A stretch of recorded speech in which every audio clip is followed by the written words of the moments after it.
Homes Commission is called to order. The meeting is being held in person and via interactive conference technology moderated by me, William Isler Jr. Today's date is Monday, June 20th, 2022, and the time is now 9:36 a.m. Leah, would you please call a roll? Commissioner Awo. Here. Commissioner Helm is on his way. Commissioner Kapu. Aye. Commissioner Kalekini. Aye. Commissioner Kaupu. Here. Commissioner Namuo. Here. Commissioner Nevis. Aye. Commissioner Teria. Here. Chair Ila. Present. 8 members present. We have a quorum. Okay. Commission members, regarding the agenda, items G2 and G3 will be deferred to tomorrow morning. Items C1, H1, and F4 were uploaded to the website over the weekend. The commission will recess at around noon for about 30 minutes for lunch and to convene an executive session for an additional 30 minutes. There is no community meeting this month. May I have a motion to approve the agenda? So move to accept the agenda. Second. Seconded. All those in favor say aye. Aye. Anyone opposed? Seeing none, the motion carries with Commissioner Helm. Are there any edits to the May 2022 minutes? Commission members? Give me a moment.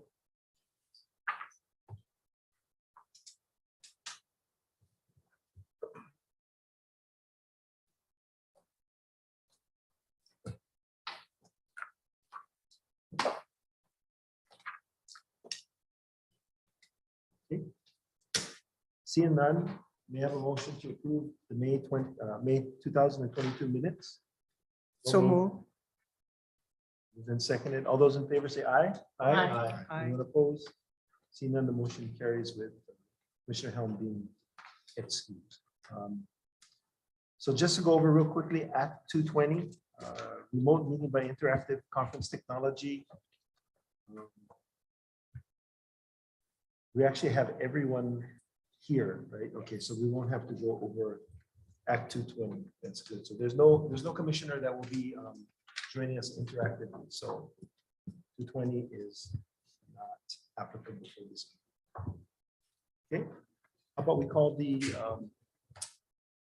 public testimony first, starting with those in person, and then we'll go to the interactive technology. Anti-homing, Shidel? Shidel, sorry. Shidel, okay. Aloha kakayaka. It's so nice to actually see you all in person. Mahalo for this opportunity to come before you. It feels good, actually. And I also, before I begin, I do want to say mahalo to Commissioner Ka'apu. You'll be sorely missed. And we wish you well. So I'm here this morning to testify on agenda item F1, approval of amendment for the general lease, 290 Kapolei Community Development Corporation. We are finally there and we are so grateful. There are a few things that need to be done, one of which is your approval today for this amendment. And I'm here to ask for your support for that. I can remember when Shirley and I started this work back in 2008, and we both looked at each other and basically said, what the hell were we thinking? But you know, where we are today, we can look back and see that the hard work, not just of the two of us, but of many, have come together on this commercial project of ours that will support our community project. And that has always been our goal, that this project was very important so that we could move forward to finish our community project, which is our halau, the parking lot, our offices, and a small gallery to honor the Hawaiian Homes Commission Act and Prince Kuhio. So today I ask you all for your support in approving the extension of this, or the amendment of this general lease. Mahalo. Thank you. Any questions? The question? Seeing none, thank you so much.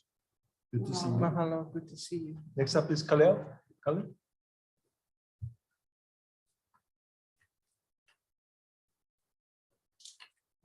Morning. Good morning, aloha kakayaka, Mr. Chair, members of the commission. Mahalo for allowing me to share my mana'o, and I'm going to speak on behalf of F2 and J1. F2 is the issuance of right of entry to Kauhano Kaikinui. I think it's about time we get into that mode of trying to manage our moku on our own, of course, with the assistance of the department. So I'm in full support of that and hope for your consideration. J1, I'd like to talk about the parcel out in Ulupalakua, which Kauhana maintains as their watering hole, like our lifeline. Back in April 10, 2022, Kekoe Inamura Paupena Community Development Corporation was seeking a right of entry to do mercantile at that parcel. Well, come to find out, they've been doing that since April 2019, I'm sorry, to ask for an ROE for that area without Kauhana's knowledge. So for one thing, after full consideration, we decided not to go along with that and support the ROE for that parcel. For one thing, that is our lifeline. It was never involved in the decision-making of that parcel. And no consultation was given to the community of Ulupalakua, which they're going to be the people that's impacted mostly by starting up business there. And also it'll impact our efforts of getting some kind of monetary advantage, because we're trying to start up our own eco hub at Halepili. So we ask that anybody who applies for an ROE, come talk to us first before I'm making any type of decision. And also we like to ask the department that if there's any organization that wants to do business in Kahikinui, that the first question that should come to mind is, did you talk to Kauhana first before doing any type of business in Kahikinui? Because what it does is causing division amongst the residents, and it's also, confusion, and people really don't know who's the true association, which is Kauhana. So that's all we ask. Thank you. Thank you, Kalel. Question? Kaleo, aloha. Aloha. So for the benefit of the commissioners, can you give us a little more detail on the significance of this site and the water source that's located there? But that's a watering hole for us. So during a dry season, we usually depend on that water. Like now, it's getting real dry, kind of scarily dry. And that's where we go to fill up our water. Okay. Does it also serve other communities besides Kahikinui? It does serve some of the residents in Kanaio because they get aina up in Kahikinui, which most of them actually aren't doing anything with their lots right now in Kahikinui. So they have access to the water because they're residents of Kanaio and they have property up in Kahikinui. Thank you, Kaleo. You're welcome. No, I was going to ask the same question, so thank you. You're welcome. All right, thank you, Kalel. Mahalo. Good day. Aloha. Thanks for coming from.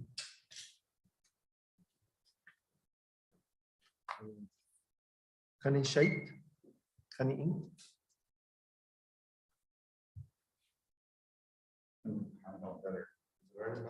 Sure.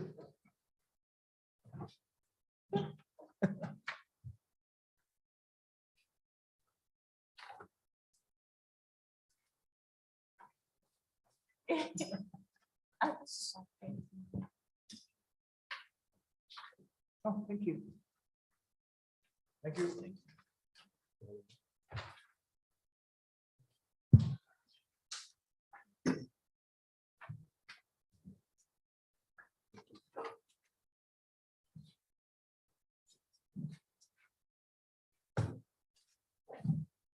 Hello, Chairman Ayla and Commissioners. Mahalo for this opportunity. My name is Connie Scheid.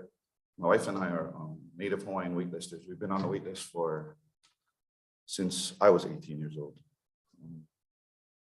Currently, we're reaching out to you in support, guidance, and wisdom in promoting advancement for Native Hawaiian beneficiaries on the waitlist.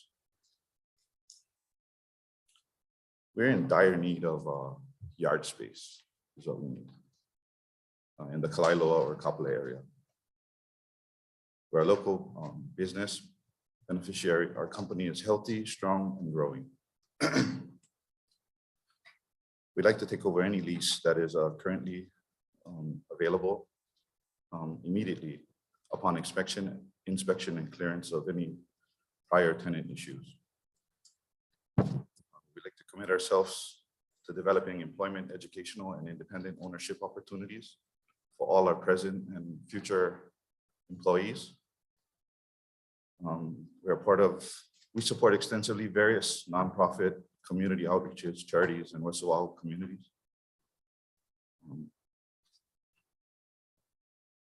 So we believe that we are blessed, but nothing happens without a reason. So with that being said, we're unexpectedly asked to move out of our location that we built our business around for the last 10 years. By an aggressively ambitious landlord who desires to put the location up for development. I guess as Waianae seems to be more attractive for development in the last couple of years. We inquired a couple of times over the years, actually numerous of times over the years, moving into these locations that we are trying to get into, but was made aware of the ROE that was involved, the right of entry for properties. We were informed that there was a pilot program being launched for which the participants have already been screened and selected. We were informed that we'd have to wait until the pilot program established proof of concept and established eligibility, participation and permanent selection criteria. We'd like to provide, maybe the last 17 years we've been in business, financial records. And we are presently drafting a 1-month expansion plan, 6 months logistic plan, and a 1-year development plan. Of course, with your help. We look forward to setting up a meeting with you shortly. We appreciate your valuable time. Chairman Ayla, commissioners, thank you.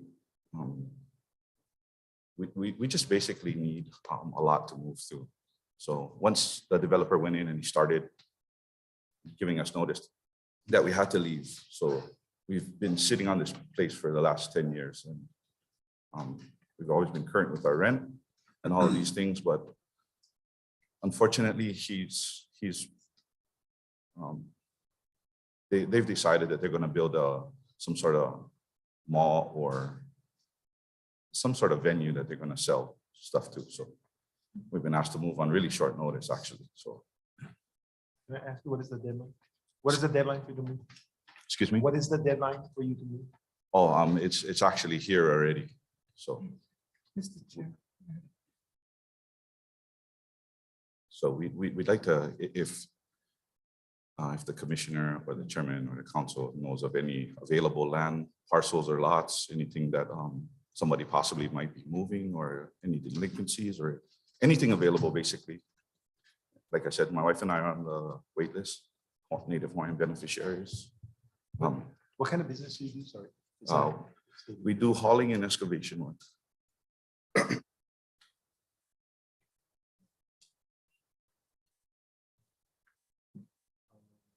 I know you're stuck for time. Just so that you know, we're almost done with the procurement for the pilot right of entry. I expect that to be done within the next month or so. Questions? Question, Mr. Chair, when you're done. Oh, okay. Thank you, Mr. Chairman. Thank you, Connie, for being here. And Well, are you a Makaha Waianae resident currently? yes. Yeah, My And so I family is know from the you- homestead. yeah. And so I know you mentioned you're on the waiting list. You and your wife, Momi, is on the DHHL waiting list. currently your business being shut down, where do you park your trucks at currently right now on the, Well, like since the right lot now? is closed, Without a yard, where do you park, where are you parking your large vehicles? so we're actually fortunate that we're doing a kind of a good sized project out in town that we're able to have a staging yard out there with one of the generals, and most of our drivers, they actually have places where they take their vehicles home right now. So it's it's Kind of a humbug when the driver's got to take the vehicles home. yeah, it because, is. um, Yeah. They're taking their large vehicles in residential areas because there's Yeah. lack of commercial or industrial space, and that's not what we want to have happen, because in the city and county code will violate that when you have trucks come into residential. We've been concerned about that as Yeah, well, and just like, It so, does create a problem in the community and neighborhood, but maybe, I would request that you stay for the agenda item F3 and see, what's going on with the ROEs that we will be discussing. And I know the department will be communicating to you as chair wrote notes down and see what they have. But thank you again for your presentation. Appreciate it. Thank you. Thank you, Wait. Mr. Chair. Other questions? Commissioners? I have a quick question, Chair. So how much space are you looking for? Yard space? so currently we had an acre and a half is where we've been kind of sitting on leasing out in that industrial area out in Waianae. But you can live with what? Just for the time being? We have nothing as of today, so. And then what about location? Are you limited to Leeward, or you can, if you found something in town, you could do something in town? Or Yeah, we completely open Wherever. to any option, but I know that the Kalailo is, kind of a big area. Yeah. Okay. David?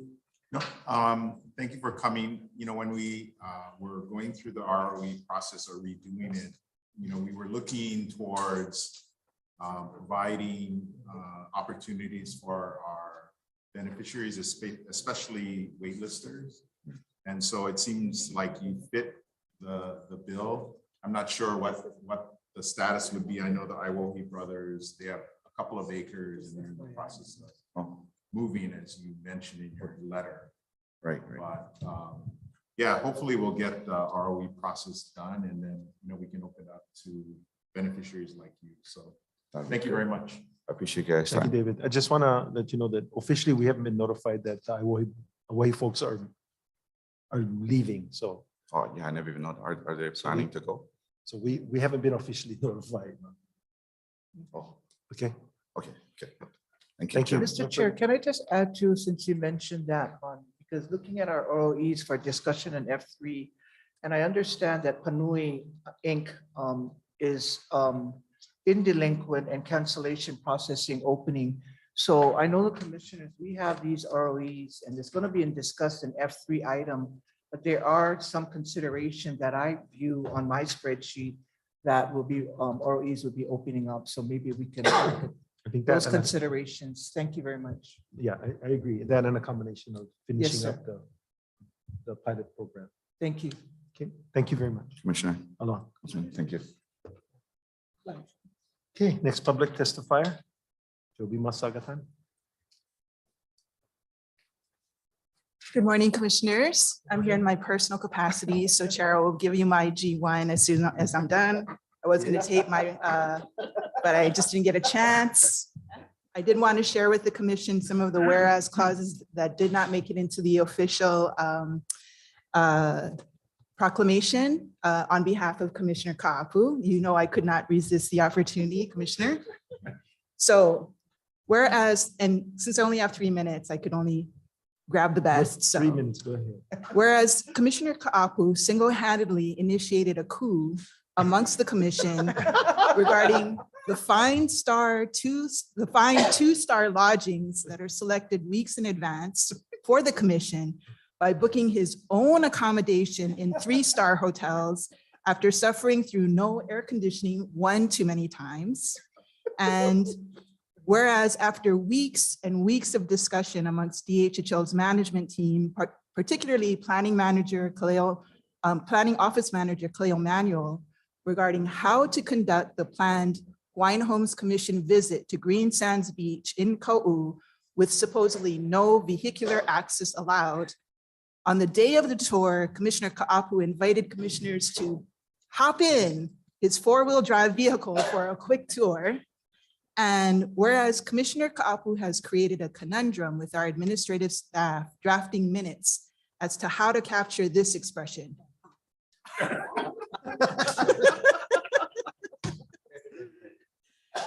And whereas the change in the snack options provided at the commission table from donuts, Ono breakfast foods like fried rice and mini sausages and other assorted bad for you, but Ono tasting options to fruits, nuts, and granola bars can be directly correlated with Commissioner Ka'apu's change in dietary preferences.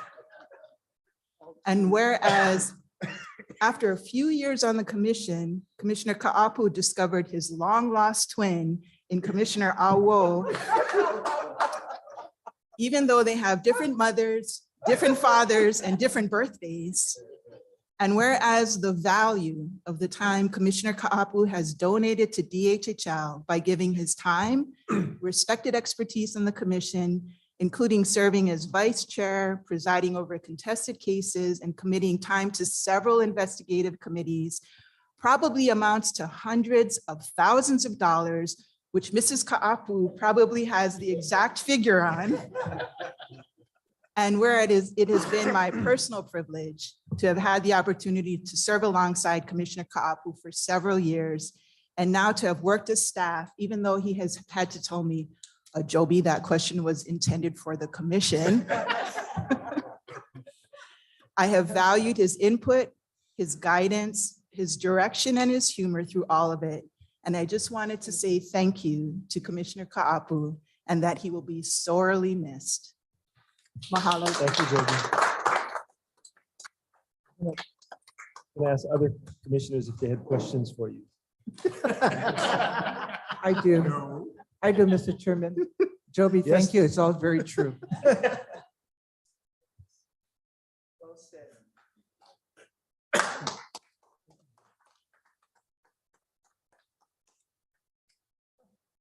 It's completely a surprise and impromptu. I didn't know that until I received this. So, good job, Joby. Can I respond? You certainly can. That's okay, tomorrow. Tomorrow, okay. Okay, so we'll now go to the interactive public testimony. First one up is Blossom Patera.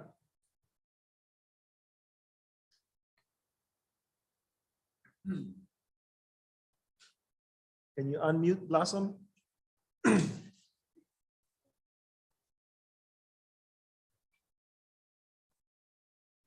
You're still muted, Blossom. Still muted. Okay, can you hear me now? There we go. Yes. Okay, hang on, because I gotta, right. Good morning, commissioners. Mr. Chair, mahalo for the opportunity to provide testimony on my regular list of numerous items, but for today, after revisiting the commission agenda, I wanted to just focus on four specific items.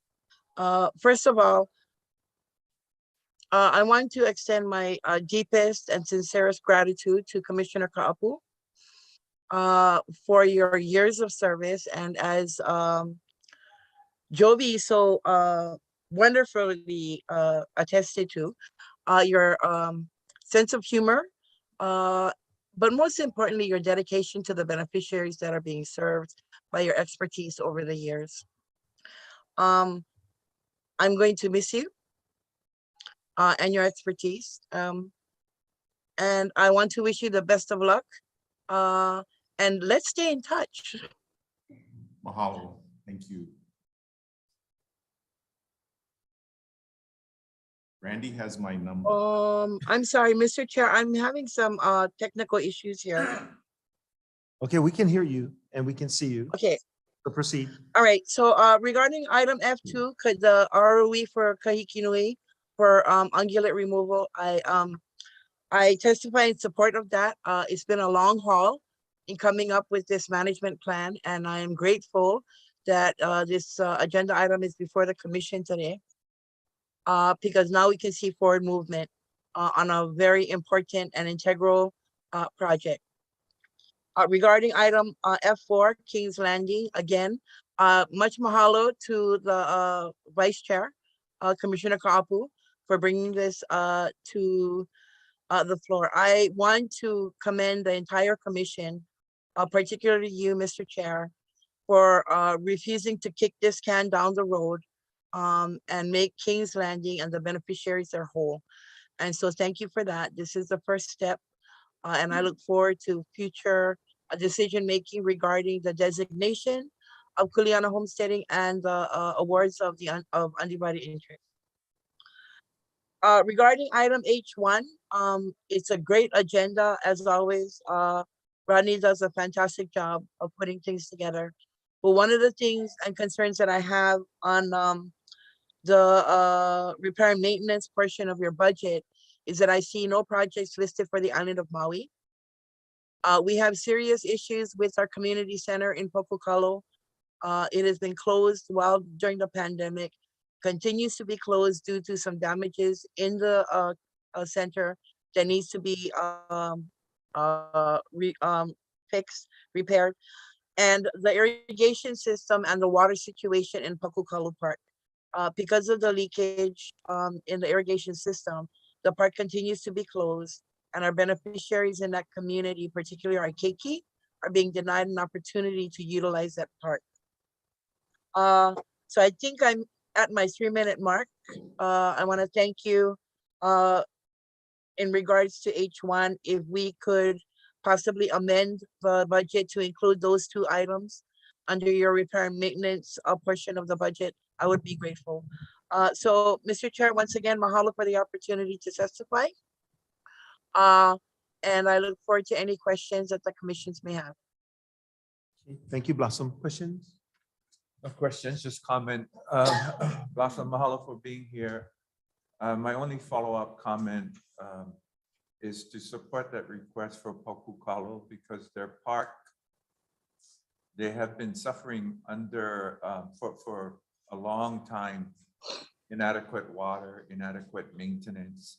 And I would ask the department to consider putting them on.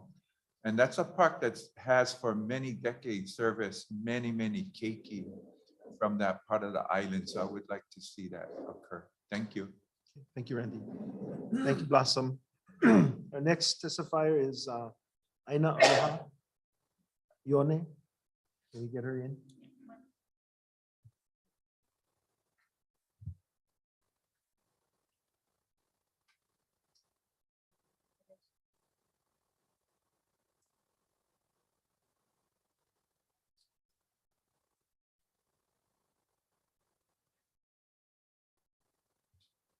Me and you. Aloha, commissioners. Aloha. It's me and Dad. So we're here today to testify in support of agenda item F4 for the ROE for Maha Malamaka'aina Hanaka'aina. I'd also like to extend a huge mahalo to Commissioner Ka'apu for all his kako'o in the Provisional Investigative Committee for King's Landing and all of his advocacy for us and for the beneficiaries of King's Landing. Mahalo nui. And just like Blossom said, please come and join us. We will be having our makahiki this year, and I will extend the invitation out to all commissioners, and we would love to have you share that time with us. Mahalo nui. So me and Dad is here today to thank the commissioners and the Provisional Investigative Committee for really pushing this forward and getting it on the agenda this month. We, like the investigative committee knows, we've been seeing a large increase in traffic into King's Landing with the gate being left open. And these are beneficiaries as well as non-beneficiaries coming into King's Landing. The narrative within the community is really starting to shift. And the Coconut Wireless really tends to be a good gauge of what's happening in the community. The last holo holo trip down into Lehia to Pu'umaile with my kids, I actually overheard a non-beneficiary community member share a conversation with a friend saying, oh yeah, King's Landing is now open to everyone.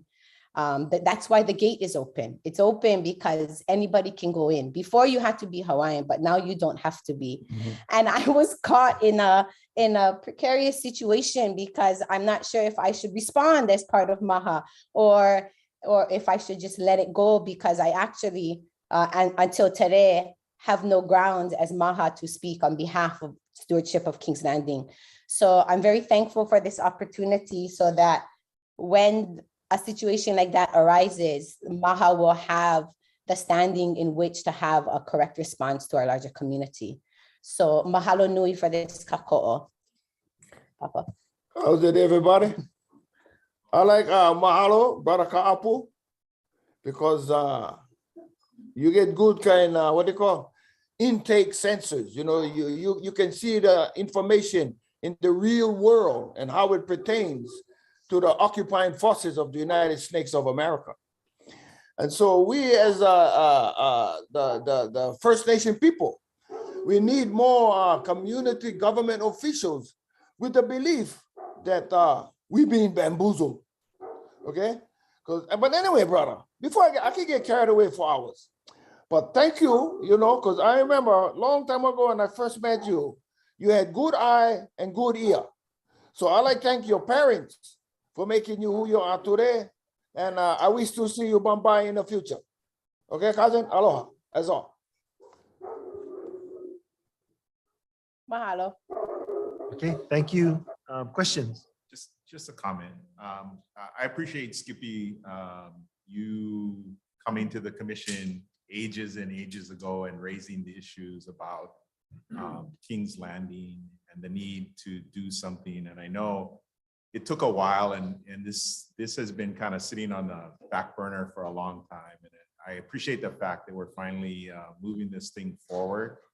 And we look forward to a time where, even though I'm not going to be here, where we can, you know, actually issue leases to the people, the beneficiaries who are on the land. So thank you. If you had not constantly came down and made us laugh and made us then shame that we didn't take care of this, you know, I think it would still have been sitting.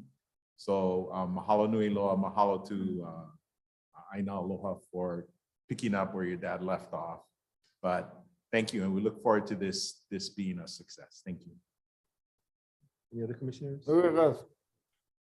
If not, Skippy and Aina Aloha, I can assure you that even though he may not be physically in that chair, his voice and his direction to staff will keep this alive and moving. He's just that kind of guy that has that kind of mana, that's why. So thank you. Mahalo, Uyo. Okay, next testifier is Jackson Gay. Not in the weight room. Okay, that if he does show up, we'll take his public testimony later in the agenda. We will now move to the consent agenda. One.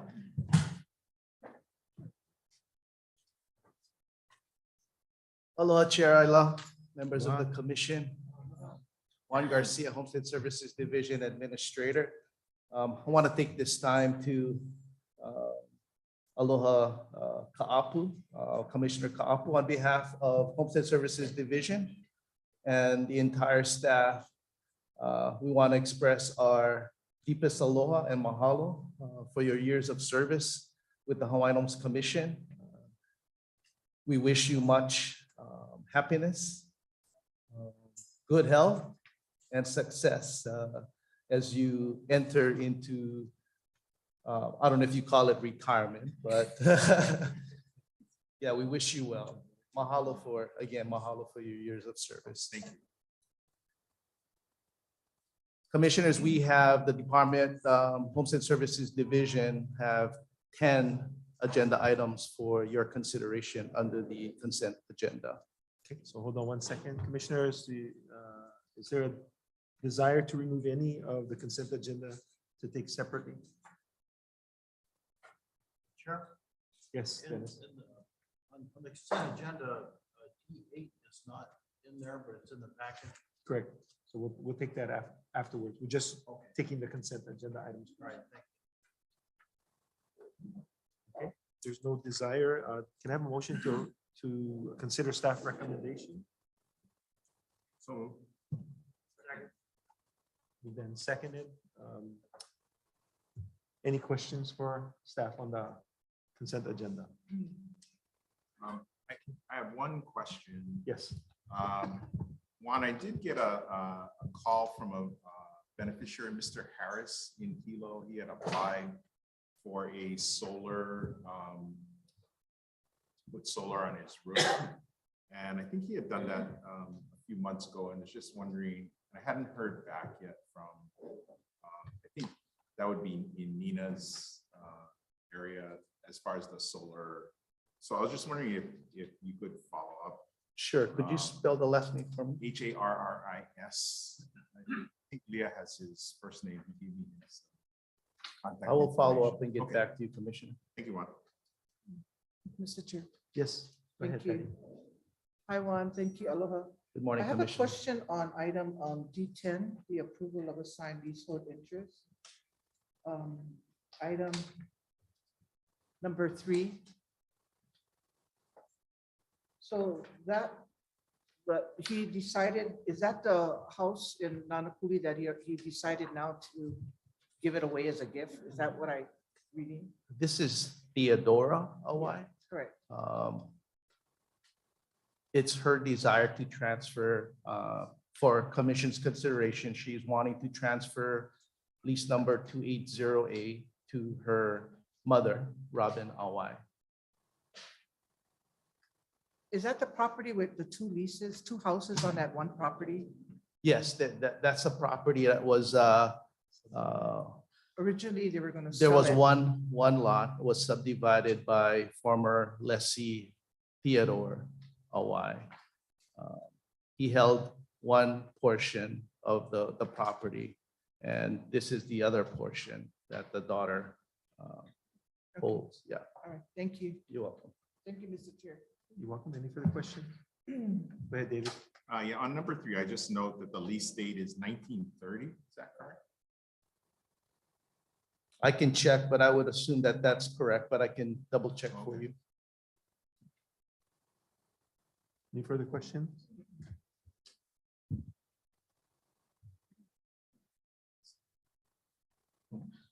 You want to just make the statement? Yeah, with the lease, Commissioner Kapu, with the lease number 280, it probably is, but I will double check. Thanks. Russell? So Chair, item D5, there's 2 Kaupu names on the applicant list. So for that item, I'm gonna recuse myself from the vote. So then we should take it out of the consent agenda and vote on that separately. Okay. So we're going to remove item D5 and vote on it separately. For the remaining items on the consent agenda, all those in favor say aye. Aye. Anyone opposed? Seeing none, the motion carries. We'll now go to item D5. We have a motion to consider staff recommendation. So Moved and seconded. Okay. Would you like to make your recusal statement once more? Yeah, so I will recuse myself from vote. Any questions on P5? If not, all those in favor, except for the recusal, say aye. Aye. Anyone opposed? Seeing none, that motion carries. Okay, you, David, Commissioners. thank you. Thank you. David, our resolution honoring you seems kind of tame now, considering all of the other discussions. No, I gotta read it. Is it work? Staff will work, so.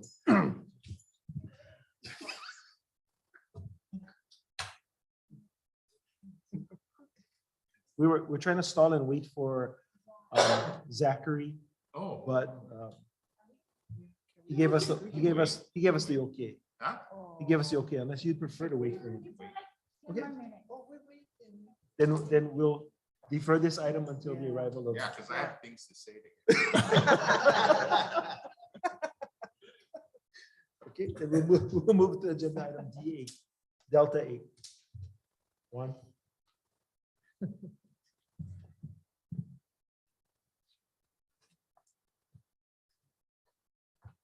Good morning, Commission. Again, for the record, Juan Garcia, Homestead Services Division Administrator.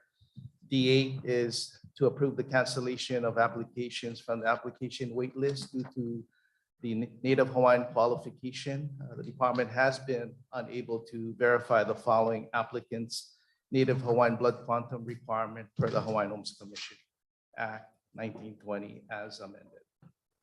Okay, Commissioners, this is where I usually ask if there is a desire to go into executive session because there are. Yes. Okay, so I'm going to read the requirement. The commission will convene an executive session pursuant to section 92J-1 HRS relating to government records maintained by the Department of Hawaiian Homelands that are not required to be publicly disclosed. So may I have a motion? Second. Okay, all those in favor of going to exec session, say aye. Aye. Anyone opposed? Seeing none, the motion carries. Those of you in the audience, we're gonna have to ask you to step outside because we're gonna be talking with our attorney and we'll be discussing items that are personal in nature to the applicant.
I can, you need to stay here, yeah. I know, thank you.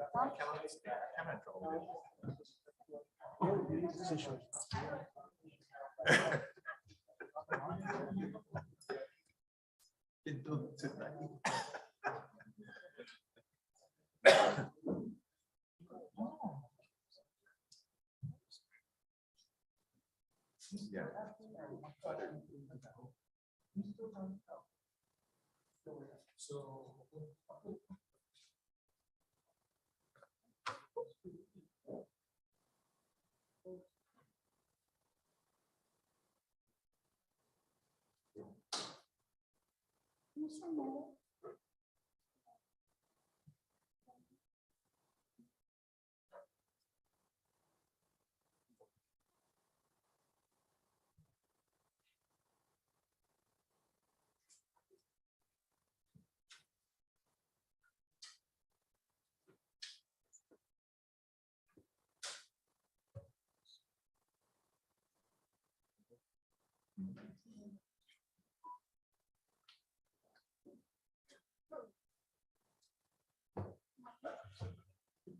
Okay, Michael, good? Okay, welcome back, everyone. We are now in open session.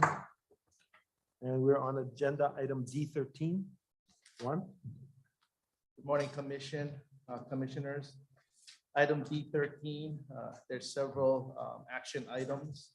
First is to approve the designation of Keone and Wendell as tenants in common successors to residential lease number 9583, lot number 88, Kalu'okahai, Oahu, for the remaining term of the lease. Number 2 is to approve and accept that Keone and Wendell are of no less than the required 50% Hawaiian ancestry and is therefore qualified under the Hawaiian Homes Commission Act. Number 3 is to stipulate that Keone and Wendell's successorship rights and interests in the lease do not vest until Keone and Wendell have signed the 1, transfer through successorship of lease, number 2, lease addendum, and that if Keone and Wendell do not sign all of the documents on or before August 31st, that the commission selection of Keone and Wendell as tenants in common successors is automatically revoked. Number 4, to authorize the department to extend the deadline up to 60 days for good cause. And finally, to declare that if Keone's and Wendell's selection as tenants in common interests or common successors is revoked and under designation or section 209 of the Hawaiian Host Commission Act, that the lease shall resume its status as unleased Hawaiian homelands, and the department is authorized to lease the land to a native Hawaiian as provided by the act. okay, thank you. One, commissioners may I have a motion to consider staff recommendation. So moved. Second. Yeah, if I make, Proceed. Chairman, the reason we set this apart from the consent is although Keone and Wendell are qualified as nephews of the decedent, Keone is a nephew of the decedent's bloodline. Keone is the child of the decedent's sibling. On the other hand, Wendell is a nephew by way of the decedent's husband's sibling. So they are not technically blood related. However, they're both qualified as they are both nephews of the decedents pursuant to the Hawaiian Homes Commission Act. Questions, commissioners? Yes, but this may require us to go back into executive session. Okay. Okay. Can I have a motion to go into executive session? So moved. All those in favor say aye. Aye. Anyone opposed? Okay, sorry, members of the public and staff. We have to go back and talk to the attorney again.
And then we will be taking up agenda item C1, which we deferred. With G1, I mean, sorry, C1. So the reso, I'm gonna read it and you can comment. The reso, I'm gonna read it and you just comment. You want to comment, right? The reso.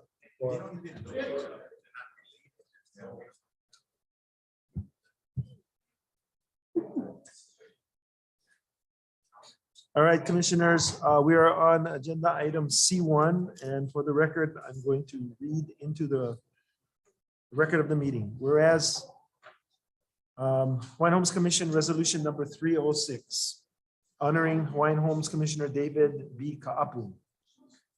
Whereas Commissioner David B. Ka'apu graduated from the University of Hawaii at Manoa with a bachelor's degree in anthropology, and whereas Commissioner Ka'apu graduated from Santa Clara University, and whereas Commissioner Ka'apu clerked for the Honorable Judge Sunichi Kimura of the Third Circuit Court, and whereas after serving 2 years with the respected law firms, he became a solo practitioner in 1991 with an emphasis on quiet title, business law, wills and trusts, and general litigation. And whereas he was appointed to the Hawaiian Homes Commission in 2013 by Governor Neil Abercrombie, and whereas since that time, Commissioner served as Vice Chair of the Hawaiian Homes Commission from April 2018 to present, whereas Commissioner Ka'apu served in the following permitted interaction groups: the Act 14 Private Council Committee, the Act 14 Private, that's repeated, sorry, the Native Hawaiian Qualification, King's Landing, the Investment Committee, the ROE Market Rent Comparables as chairman of this permitted interaction group. And whereas Commissioner Ka'apu's final term expires on June 30th, 2020. And I've been asked by many people to see if we can't find a loophole in that law, but we tried. We tried many times. We've actually asked attorneys and have failed. Now, therefore, be it resolved, the undersigned duly recognized as chairman and members of the Hawaiian Homes Commission on the 20th day of June 2022 do set forth their hand to recognize, honor, and congratulate Commissioner David B. Ka'apu for his exemplary work for the Hawaiian Homes Commission, which will be adopted this day at Halepono'i later on when we have the official signing copy to go around. And I know that Commissioner Helm has been waiting to say something. Thank you, Chair. Oh, boy, it's going to be a hard act to follow, David. So, I just appreciate your professionalism and all of the knowledge that you brought forth for this commission and also to our beneficiaries. And we wish you luck, good times. And don't forget, you are invited to Molokai anytime. Like I told you, you can come there and harvest my cantaloupes and watermelon in a few months. But yes, we appreciate your service. And I just wanted to thank you, Chair, for allowing me to say a few words. Aloha. Mahalo. Thank you, Commissioner Helm. And you wouldn't be disappointed if you took care of a couple of deer while he was there, right? Yeah, sure. I'm gonna allow other commissioners that speak if they want to say something. Randy has his hand up really fast. Yeah, so, hey, David, mahalo. William, that resolution was far too tame. Although it's all true, I'm going to revert back to what Joby said. But David, we all are here today to honor you because we acknowledge all of the contributions you have made to this commission, the service and outcomes you have helped to initiate and deliver to our beneficiaries. It's all true. We're going to miss you, and your skill sets, your knowledge, your professional background is irreplaceable. And So we're just gonna flounder on our own while you're gone and just try to figure them out. But mahalo, David. We appreciate everything you've done for us. Thank you so much. Aloha. Mahalo. Thank you, Mr. Chair. Commissioner Kapu, I'm sorry. No, go ahead. sorry, No, Patty. please go ahead. Sorry, there's only 2 women on this and we're talking. We're all about excited. women. We're all excited, but please, Nauma, go ahead. I'll wait. Okay, I'm Paulina Muo. That's what you look like. When I'm the newest, well, not almost the newest, she's the newest, but I was the newest here and I'm going to miss you so much. I've learned so much and now I have to read everything. Because usually you read everything. No, seriously, David, you brought so much expertise and knowledge to the commission and the commissioner's work. And everything you do always works for the benefit of beneficiaries. And I am going, personally, I'm going to miss you so much. You have to come around and you have to help us because he's right. We're going to flounder for a while. Aloha. Thank you, Pauline. Patty? Aloha, I'm Patty Kahana, just to top it off. Thank you for this opportunity, Mr. Chairman. I appreciate. And with all these powerful words, I thank you because every single one of us really going to miss you. When I came into the commission, I thank you for helping me, teaching me, and bringing light to things that I really didn't understand. I really didn't know I was signing up for a full-time job out of retirement. But your tone, you're so kind and you're so helpful, David, especially in contested case hearings where it's such a lot of legal questions where, I didn't quite understand. But, to top it off, I think you really helped me tone my personality through this years. You're the only one who could handle me. And I thank you for that, because I can get emotionally and I can get loud but Patty kind of toned down with David. So Randy, you're gonna have to wear that shoes. It's all up to you to tone this commission because it's a big shoes to fill, Mr. Ka'apu. Are you making a motion? I was. And so I appreciate from the bottom of my heart for just your friendship. I have your cell number, I have your email, and I will have time where I can still cook out with you when I get to harder things like that. But from the bottom of my heart, I love you. I thank you for all your service and your dedication. Thank you so much. Mahalo, Pauline, and mahalo, Closing Patty. out, Patty Teruya. Thank you. The commissioners, go right first, then by the. Yeah, Jared, David, thank you for your service. As a beneficiary, this really means a lot, we put a lot into this. A lot of people don't realize, we care about our people. You've been a good friend. You've been an excellent litigator. And we're gonna miss that. Yeah, we're gonna flounder, but we're gonna move forward. Be fine. And maybe it's when I say boo, but it's a private joke to the wine club. We're really gonna miss you. You've been a great partner. I don't think people understand how much we all put in. But you're welcome to come to Kauai, work the lo'i, and we will miss you, but we ask that you stay in contact, enjoy the new grandbaby, and we love you, brother. Thank you. Yes.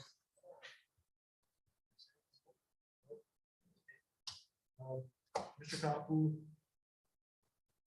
on behalf of the staff, thank you for being a big team. because you have always advocated for beneficiaries and at the same time the trust, which is this very difficult balancing. Most people don't realize that we actually have a fiduciary duty to the trust. Beneficiaries are part of the trust, but the first call to action is that a protection of the land use commission trust. You understand that and you demonstrate it every day. I want to assure everyone that's watching this, and I've been accused of being sort of a totalitarian chair and the commission rubber stamping everything that I ask for, and that is the farthest thing from the truth. All of you can personally attest to it, right?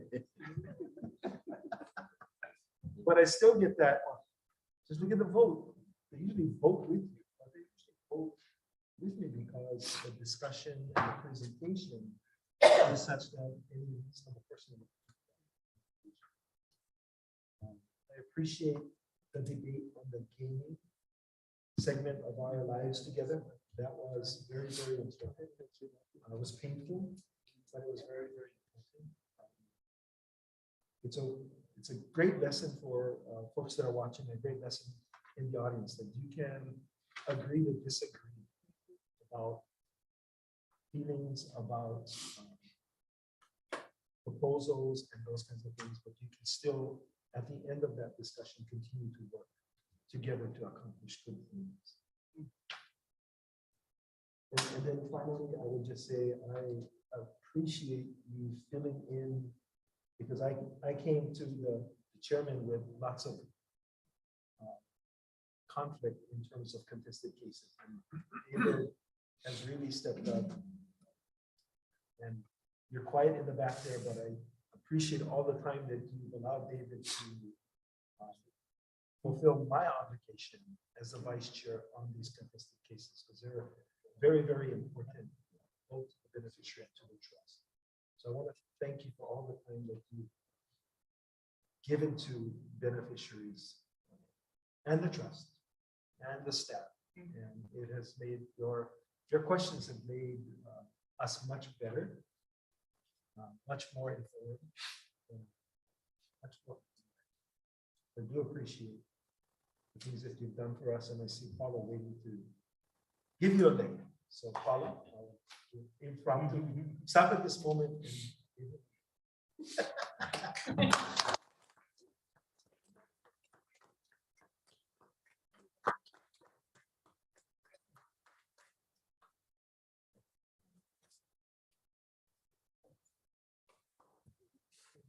And speech.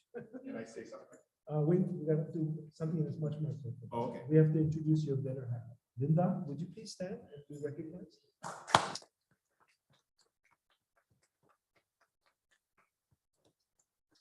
And a big mahalo to you for sharing him with us. Very supportive. I really appreciate it. Yeah, I thank you, Chair. I have to thank my wife because every time I'd say I have another again, you gotta go again. No, she has always been very patient and she's always been very supportive, and I appreciate and thank you for the privilege of doing this. I have to tell you a little story, because back in, I think it was 2012, my cousin's daughter, we were at my grandmother's place in Haleiwa, and so we're doing a family meeting, and she goes, would you be interested in serving on the Hawaiian Homes Commission? Because there's an opening for West Hawaii. And I said, so you get paid? She goes, no. Does it work really smoothly, or that, and she goes, oh no, there's a lot of problems. So after she tells me, I said, why would I want to do that? So actually the first time I said no. I said, I don't want to do that. That I went inside, I said, do I got stupid on my forehead? And then a couple months later, we met again and she asked me again. And so I met with Joby, and I remember it was at that the museum that's downtown, the Hawaii State, the Arts Museum, and we had lunch in that thing. And even after that, I went, so why would I want to do that? But I have to say, this has been one of the most rewarding experiences. I mean, 8 years of it has been at times irritating, at times just very frustrating, because when you're in private business or private practice, you can make decisions on your own. You can make changes immediately, and for whatever reason, the state cannot make those changes very quickly. So you kind of have to suffer along. But I do want to thank the beneficiaries. This commission works very hard. I think this commission is very committed to serving our beneficiaries and to making sure that we fulfill Prince Kuhio's vision of having successful Hawaiians on the land. And as you look around, I mean, there are just so many examples of Native Hawaiians who have been successful and that have fulfilled that vision. And I think our goal is, for the as Skippy Ioane would say, the have-nots, right? Because I mean, we have so many beneficiaries that qualify, can get on the land, but we have still so many that we don't have a product for. But I'm encouraged because as you watch the beneficiaries who are on the land, as you look at what they've done in their associations and moving forward in trying to perpetuate Kuhio's vision, it's very encouraging to see on all islands how everyone has been doing that. So we appreciate the beneficiaries and thank you for your support all of these years. For the staff, Sherry's right, I am a pain in the butt. When they say my name, they usually have some 3-letter, 4-letter, 40-letter words that go with it.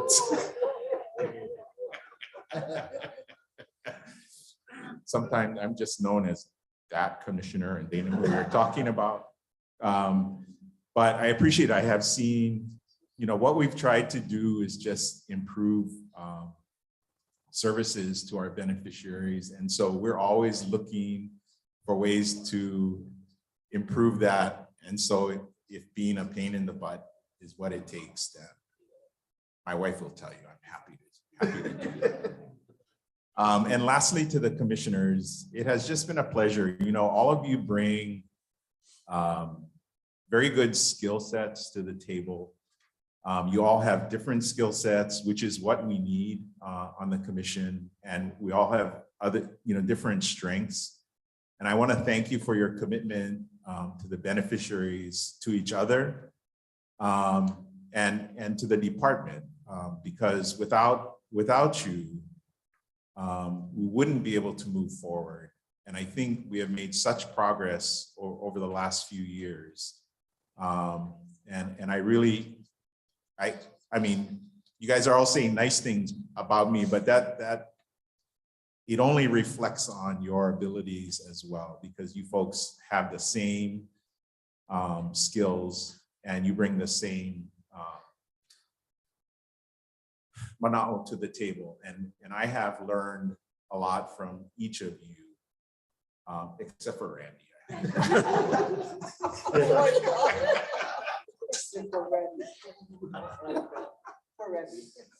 I'm kidding. He's my twin. Chair, thank you so much. We try not to fight with the chair and the department, but we do look at things with a critical eye. We try and make sure that it is the best result for the beneficiaries. And I think with, if we come with that attitude, it's easier to overcome any differences that we might have. I mean, I've been on the losing end of votes, and that's just how it works with commissions, and I'm okay with that. except for Randy. But and then finally to our commission secretary, Leah, thank you so much for putting up with me and me changing my flight 5 times and herding the cats. You know, she does a really good job of making sure that we're all set up to come here and so we can do our job. And so thank you. But I will miss you all. And I have shared with Chair and everyone else that you guys have my number. And if there's any way that I can help, you know, you just let me know. And I'm happy to help. But you gotta ask my wife first. She gave the thumbs up, so we already got our answer. Okay. Thank you. Mahalo, David. And with that, we'll take a 10-minute break and I'm gonna take some photos with David. But okay, so 10-minute break.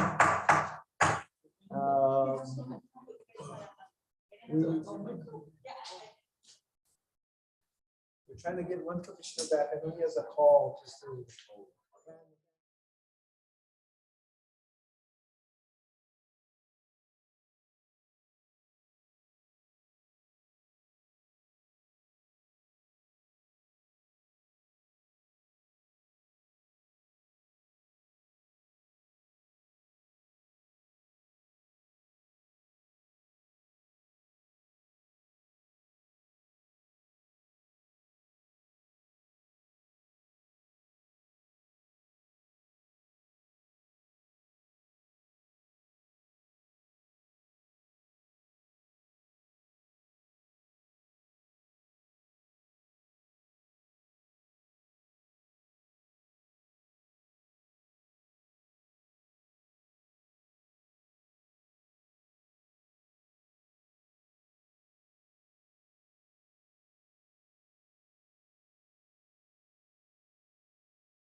well, you can go through the.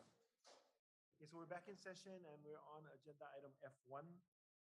And if you can start us up before I take a motion to consider staff recommendation. Aloha again, Commissioners. Nice to see everybody face to face. Kahana Albino, Acting Administrator, Land Management Division. First off, I just want to make sure I echo all the sentiment that was shared earlier for Commissioner Ka'apu. We thank you for your commitment on behalf of LMD, your commitment, your dedication to not only the staff, but also the beneficiaries. And with that, again, congratulations. Item number F1. LMD is seeking the approval to amend General Lease 290 for a fifth time. I have Scott Abrigo, who represents KCDC here. You might want to share some information on the amendment and on the submittal that we have before you. In addition, I have a table. I think Leah had already passed it out. On page 5 of your submittal, you can see that amended annual rent table. So I just wanted to reflect that. Okay, so the rent table in the submittal is incorrect. Yes, You so provided us substituted with this annual revised rent table. with the correct amount. Okay, so Commissioners, may I have a motion to consider staff recommendation? So move. Thank you. So without further ado, we have Scott Abrigo from KCDC, who might want to share some. Scott. Aloha Kakiaka, Chair Ayla and Commissioners. Before I start, I wanted to again mahalo Commissioner Ka'apu for all your aloha and support to KCDC, our project, Omaka Marketplace, and our community and our beneficiaries. You've always supported what we've done, and we come before you today again asking for your last support, but we're almost there. So mahalo for all your aloha to our community. We really appreciate it, and you will be missed on the commission. So we come before the commission today to ask your consideration for F1, and that's our Fifth Amendment on our General Lease 290, and that's for our Homaka Marketplace project, which is at the corner of Kapolei Parkway and Kualaka'i. You know, it is the Fifth Amendment. We came before you folks in August of 2021, and we asked for a similar amendment, asking for an extension on our performance schedule. And since that time, we've made tremendous progress. We've able to literally get over the speed bumps with DOT, and we got our grant of access, which allows us a right turn in from Kualaka'i, and we've been working on that grant for probably over 3 years. And so with the help of Chair Ayla, we were able to finally get that grant, and that triggered a host of things that allowed us to move forward with our recording our map with the land court, getting, you know, HECO, Board of Water, all lined up. So we have all our building permits in place, and we signed our loan last month, closed our loan on the 17th. And so we are at the doorstep to groundbreaking, which we've scheduled on the 22nd. And so we are super happy, super elated to finally get to groundbreaking. This Fifth Amendment is one of our last check boxes in order to break ground.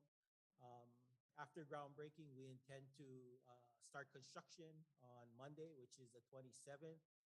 And it'll take a year for us to construct Omaka. And hopefully this time next year, we'll be having a grand opening of Omaka. And so our tenants have been awesome. They've stood by us through the pandemic. Of course, we have Longs, we have PAR, Hele, and 7-Eleven, that partnership, and we have Chick-fil-A. And so we are super excited about our project.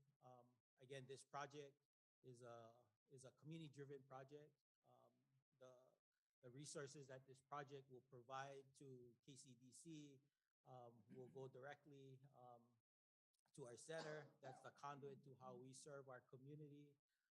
And it really represents a sustainable future for KCDC, Kapolei, and all our beneficiaries here. And so, you know, it's taken us 12 years.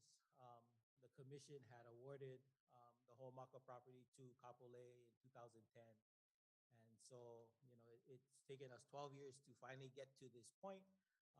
We've learned a lot, we've built a lot of capacity.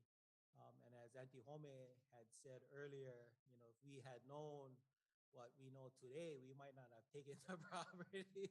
But you know, a lot of people got us to where we are today. And so I'm here with David Lau from Imanaka Sato LLC, and he can help answer any questions that you folks may have on a legal sense. And then we also have Mark Zimmerman, who's the general partner of KZ Companies, who's our developer for Homaka, as well as Mark's son, Matt Zimmerman, who just graduated from UH and will be helping the project through as once we break ground.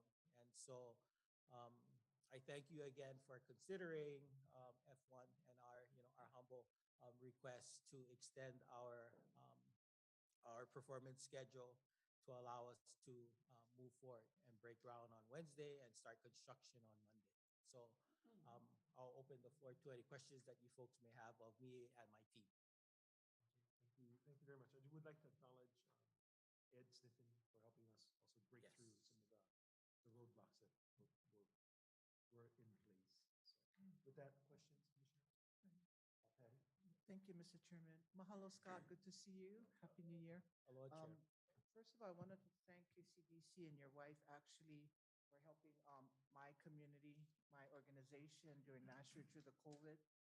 We were able to use your KCDC back room to storage all those kits and distribute out to the Waianae Coast. I appreciate that network of helping the Waianae Coast to be able to have an area to storage those COVID kits. Yeah. Thank you and congratulations. I mean, we got this far. I guess you answered my question because my question was with the DOT, and I'm glad to hear that that is resolved. I know Ed Sniffen and his team does an excellent job in looking at things to make it work. And so I'm glad that right turn did turn out to a win-win. And your construction, that's pretty good. That's pretty fast. We're going to see something out there that's exciting. Yes. For the community, you know. So my question, you're having a 7-Eleven. Are they going to sell liquor there? Do you know they're selling alcohol? I know Long's may be the only tenant that would have liquor, and that's typical beer and wine, and that's typical of Long's. Mark, is 7-Eleven also? Beer and 7-Eleven will also have beer and wine. And I guess this question is for actually staff because I got the revision sheet. So when I went through my submit over the weekend, I looked at the annual rent. So Yeah. with the revision, Kahana, is that it went up? Is that what I'm looking at for the annual rent for 1 to 10? It did go up. Actually, I put it in wrong. There was, the rent back at that time, it was done like that. And then back in 2017, I believe, there was a adjustment to the rent. So 1 to 10, 1 to 10. So we're looking at 520,000 Yes. a year. And yes. And then after that, from 11 to 15, it goes up 572. And And then, then, yeah. Okay. Yeah. Well, I think I like the first revision that you had there.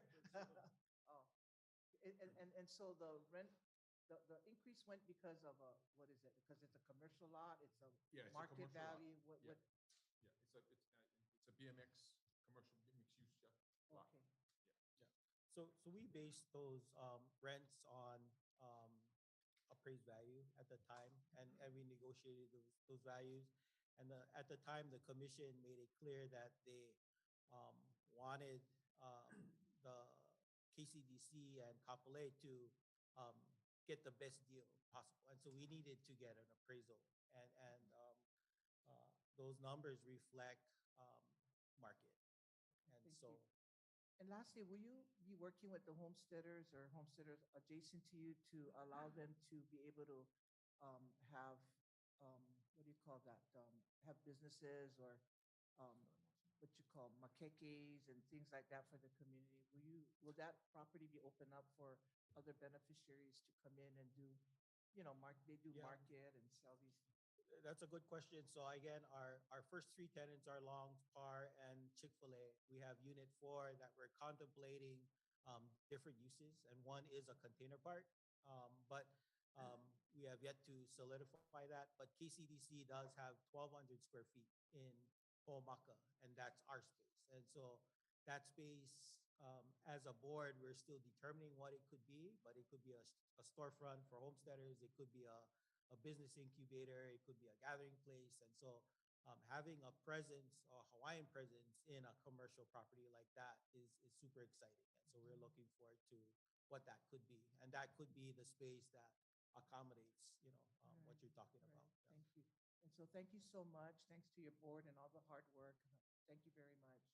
Thank you, Mr. Chairman. Commissioner. Yeah, thank you, Scott. Yeah, I was the pain in the butt that was telling you, make sure you make as much money as you can. And this amount of rent, lets you have a significant impact in your community and allows you to do a lot more. And if you still have 1,200 square feet, you can actually gain even more. So congratulations on this.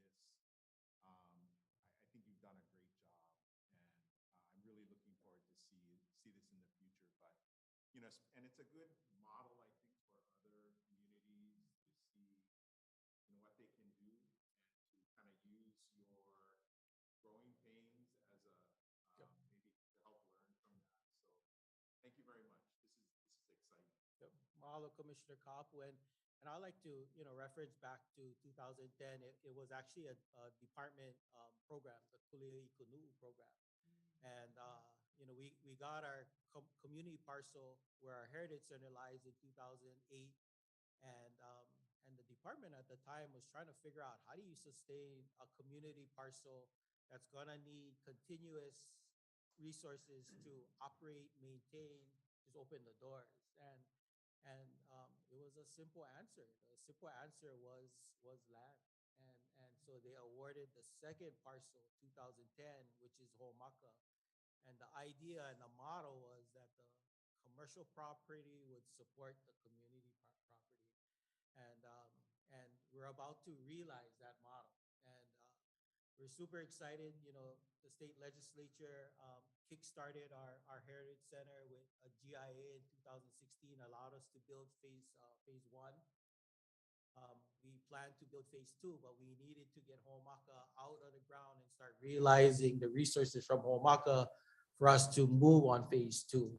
And so it's a tremendous model. It's a simple model, very Hawaiian in the way that it works, and it supports each other. But we feel that we believed in this model from day one, and it's a model that arose from the commission and DHHL's Kule'i Kanu program. And so in a year, we'll start realizing the resources from Ho'omaka, and then we can start moving on our phase two of our center and expand the programs that we do. And it'll truly be a sustainable model that, we won't have to come back to the department. We won't have to rely on writing grants because we'll have this resource. But I'd like to also say that, with this kind of resource comes tremendous kuleana on KCDC just to steward these kinds of resources. And we are putting in safeties. We are restructuring our board. We are restructuring how we do business, the protocols, check and balances.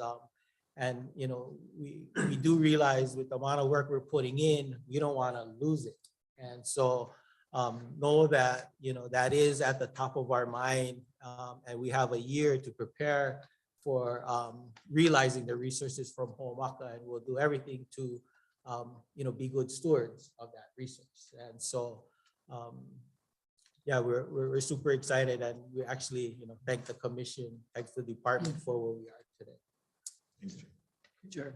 Thank you, Chair. Yes. Thank you, Chair. Yeah, thank you, Scott. I'm very excited for you and your community for this project. I have a question. Your board, the people that you have on the board, are they all, what kind of background do they have? Are they business people? Yeah, so it's a good question. Within the last year, in anticipation of Ho'omaka coming online, and realizing Homaka and the resources that'll come, we actually amended our bylaws and we aligned KCDC's board to our homestead associations. And so each homestead association has a seat on our board. And the idea behind that is that KCDC cannot run away from the associations, and that we have a presence, that the associations will always be part of KCDC and will guide KCDC. And then the second seat is a community seat from the homestead. So we have an 8-member board, 1 homestead board designate and 1 community designate. And so it's all homestead volunteers. And that was done intently, again, to ensure that, once we realize the benefits of Ho'omaka and just being, who KCDC is, that KCDC, for lack of a better word, is aligned to the homesteads and will always be there. And so, we've been blessed that we work and collaborate closely with our associations. We do a lot of work. It's a kako effort, but we do know that having resources can split and divide a community. And we're taking the necessary precautions and putting in safeties that could address that.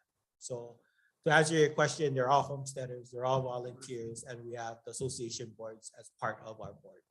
Yeah, thank you for that. Because this is a great model for other communities in the state under Hawaiian Homes beneficiaries. So I know there's a lot of kuleana that you have to be responsible for. So yeah, thank you so much and good luck. Yep, mahalo. Good luck, Scott. Appreciate it. Okay, thank you, Zachary. See no other questions? All those in favor, say aye. Aye. Anyone opposed? Seeing none, the motion carries. Congratulations. Mahalo. Congratulations. And I'd like to cordially invite you folks to our groundbreaking. You folks should have got your invitation. It's on Wednesday in the morning, so feel free to come. And it will be a great day for us. Mahalo again. Appreciate it. Thank you. Scott. Thank you, Scott. The next agenda item is F2. Agenda item number F2, we have Kuli Kamara from the Big Island, is our resource manager for lands. And we also have Julie Cachola from the planning office, who's going to present a PowerPoint presentation. So I'm going to just introduce the subject or the agenda item, and then Kuli is going to welcome us with a olikomo. So without further ado, item number F2, LMB is seeking the authorization for issuance of right of entry permit to Ka'ohana o Kahiki Nui Incorporated for the removal of feral cattle from DHL lands in Kahiki Nui, Maui. That's it. Aloha Commission. Thank you very much for this chance today. So before we get into the request and the recommended action, we're talking with Julie, the Maui, Julie Cachola, the Maui Island planner, and we thought to do Kahiki Nui justice, it would be good to do a PowerPoint presentation and kind of give some background to really help you guys have the information you guys need to make a decision on this. So on this F item, and yeah, if you guys will bear with me, my sister went right one olikomo for Kahiki Nui when they was up there doing work. So the ungulates up there, and just wanted to share this olikomo to kind of bring us into that space and kind of bring that space in here. So as you make these decisions, mahalo.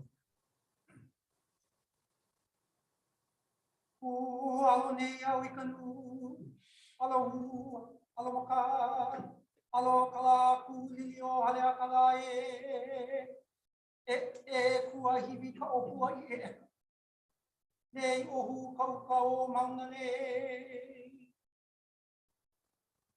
Nele au o kui o wailauma, kuia kona, ua kapa o kapari. He kiu ko ke kula o ka mauma, ma o veo ka aina. Ulu mai he na u, ulu mai he vai. O makawau kawau na he O e o ko ako ka vai. O ulu pala kua he kua la au. O kai kinui. Kiki nui mai ki ko ako ma. Kiki nui mai ka la. Kiki nui mai ka vai. He vai o. I ola. I ola ia une.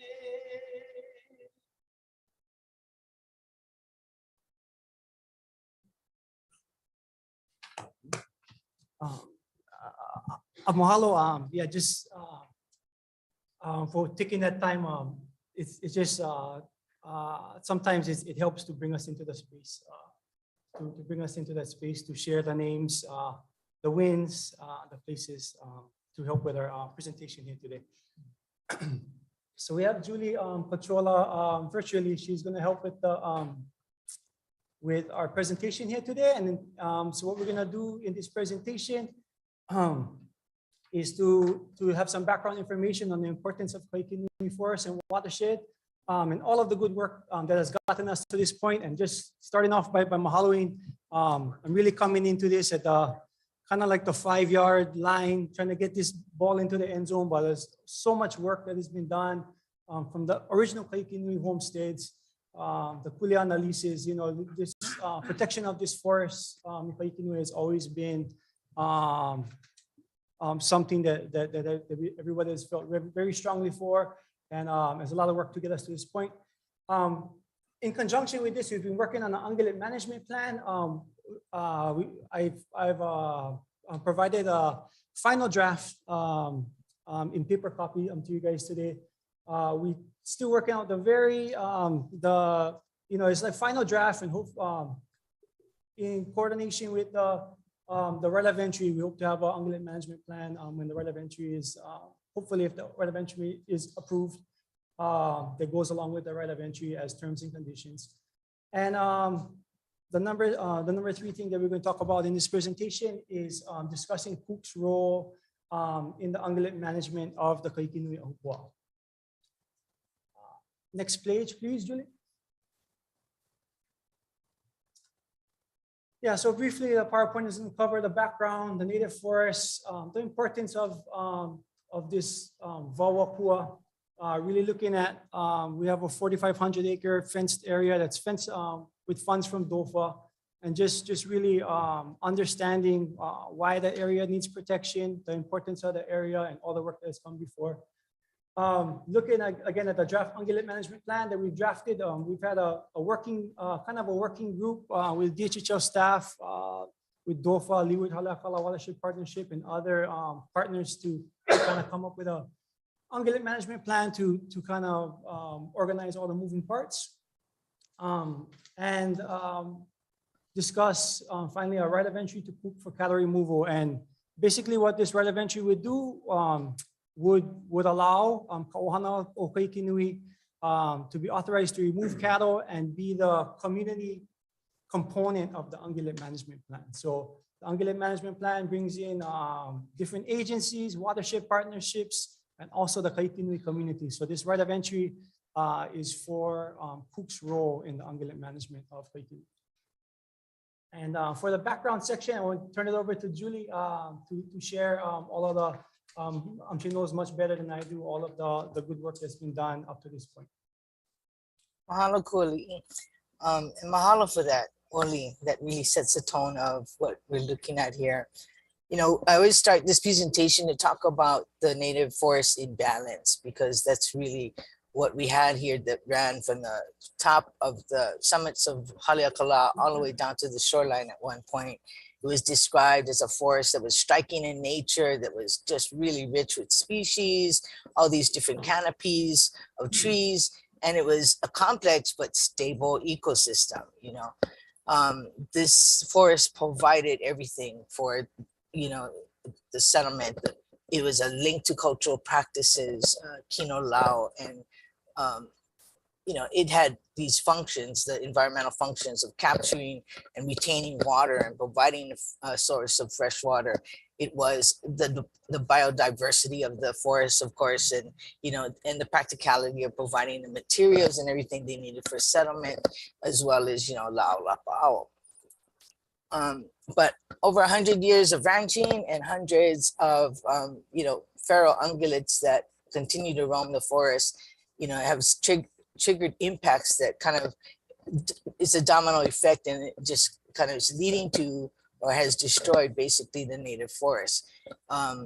Just the normal behavior of ungulates, roaming and grazing, trampling the area is destructive. It exposes the roots, it kills all the undestroyed plants. It just puts everything out of balance. What happens is, you can see this picture, you have the forest, and then you have the grassy areas, because once the trees die off, then it's just an invitation for the invasives to come in, and it disrupts this kind of natural regeneration. So you have on the right hand side, kind of like the museum, or they say, there's really no growth that's happening, and these trees mature and there's nothing to take its place. Once that happens, then the grasses move in, and of course we're losing the ecological services.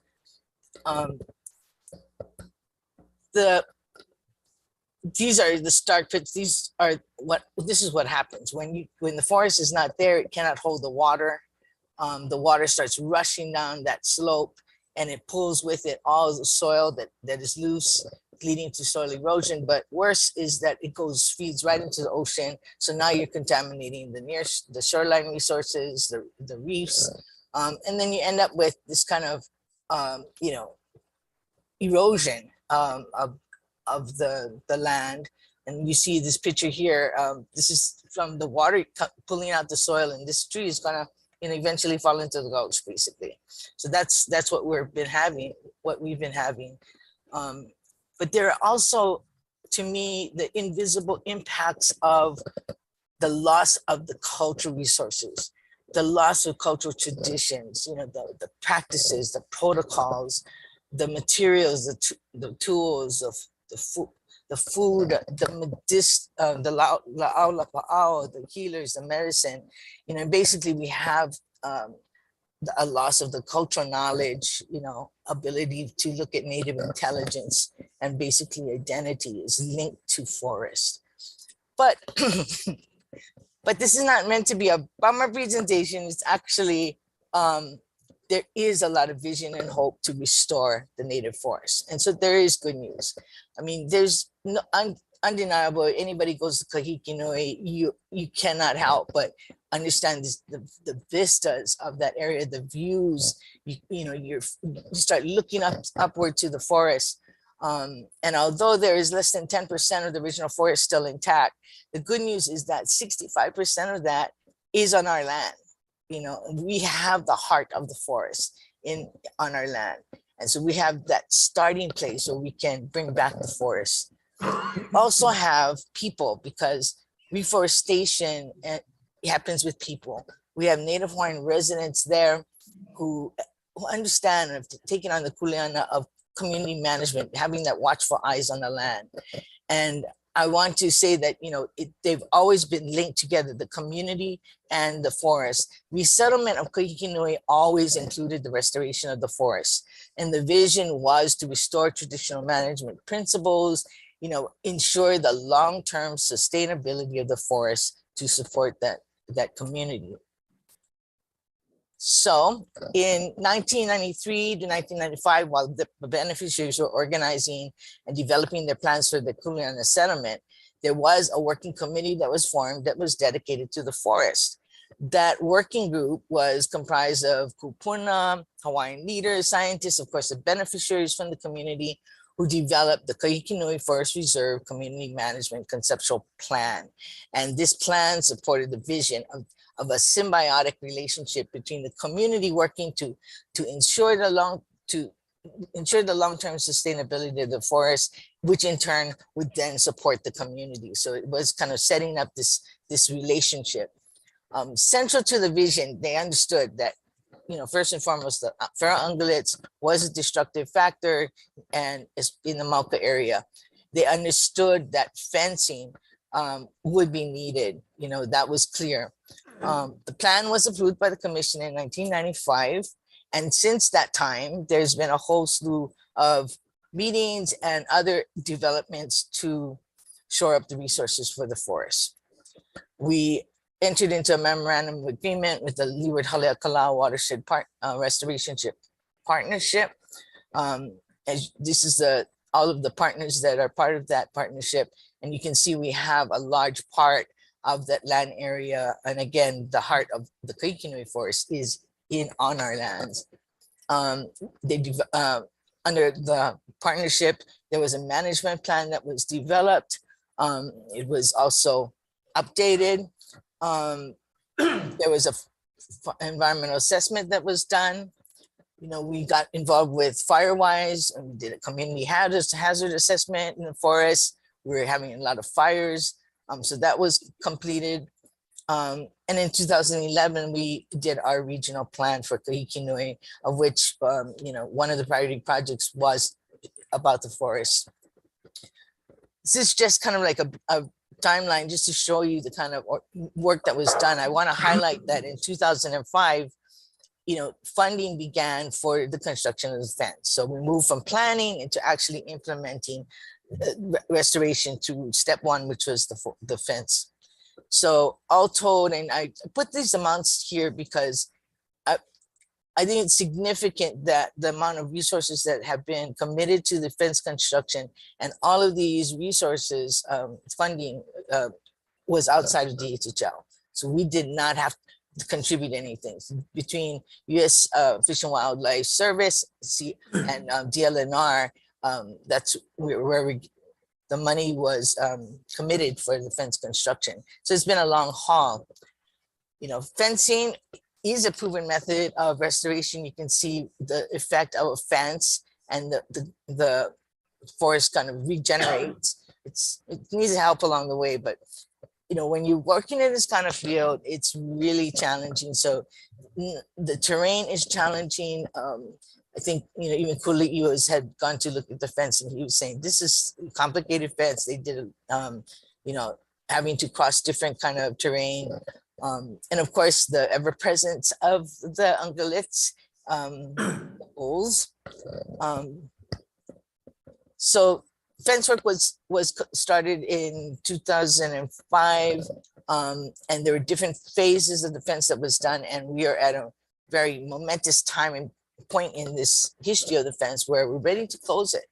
We have fence repairs here, the dots that you see that need to be worked on. We have intentional openings. These are the red circles where the fence was left open so that we can drive the cattle out. But we are there. We're almost ready to close the fence. So our attentions now have been focused on the ungulate population. And so we conducted 4 aerial surveys starting in 2009 that started to look at what is, you know, happening with the ungulates. In 2016, we were able to expand the survey to kind of look at what was within the fence and what was outside of the fence. And we were able to count all the species, not just the cattle. And so, you know, I mean, look at the amount of quotes, you know, there's a lot of other ungulates in play here. And in 2021, we actually did a survey of the homestead area because the cattle are coming down into the homes. And so that was added to the survey. The point is, as the graph shows below, there's just been a constant increase of the ungulate population, especially the cattle, which is the most destructive.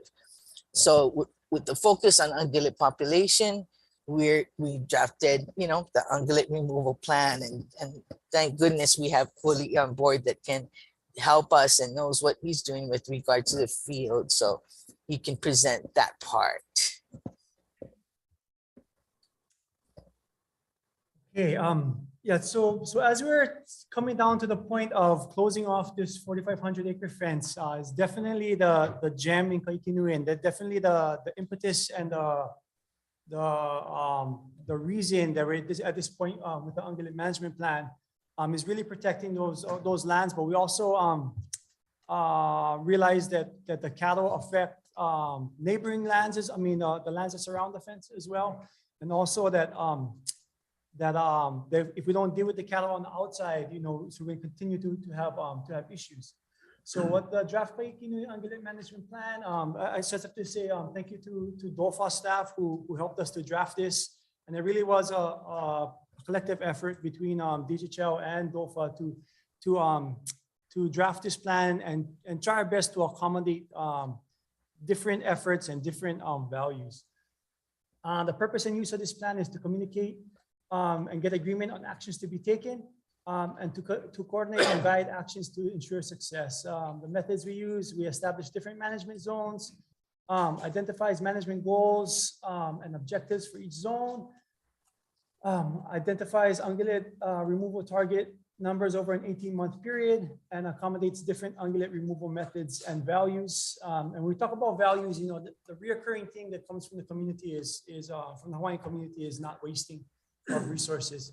So really having Cook be involved really gives us an avenue to have the community really take part in it and to make use of those resources.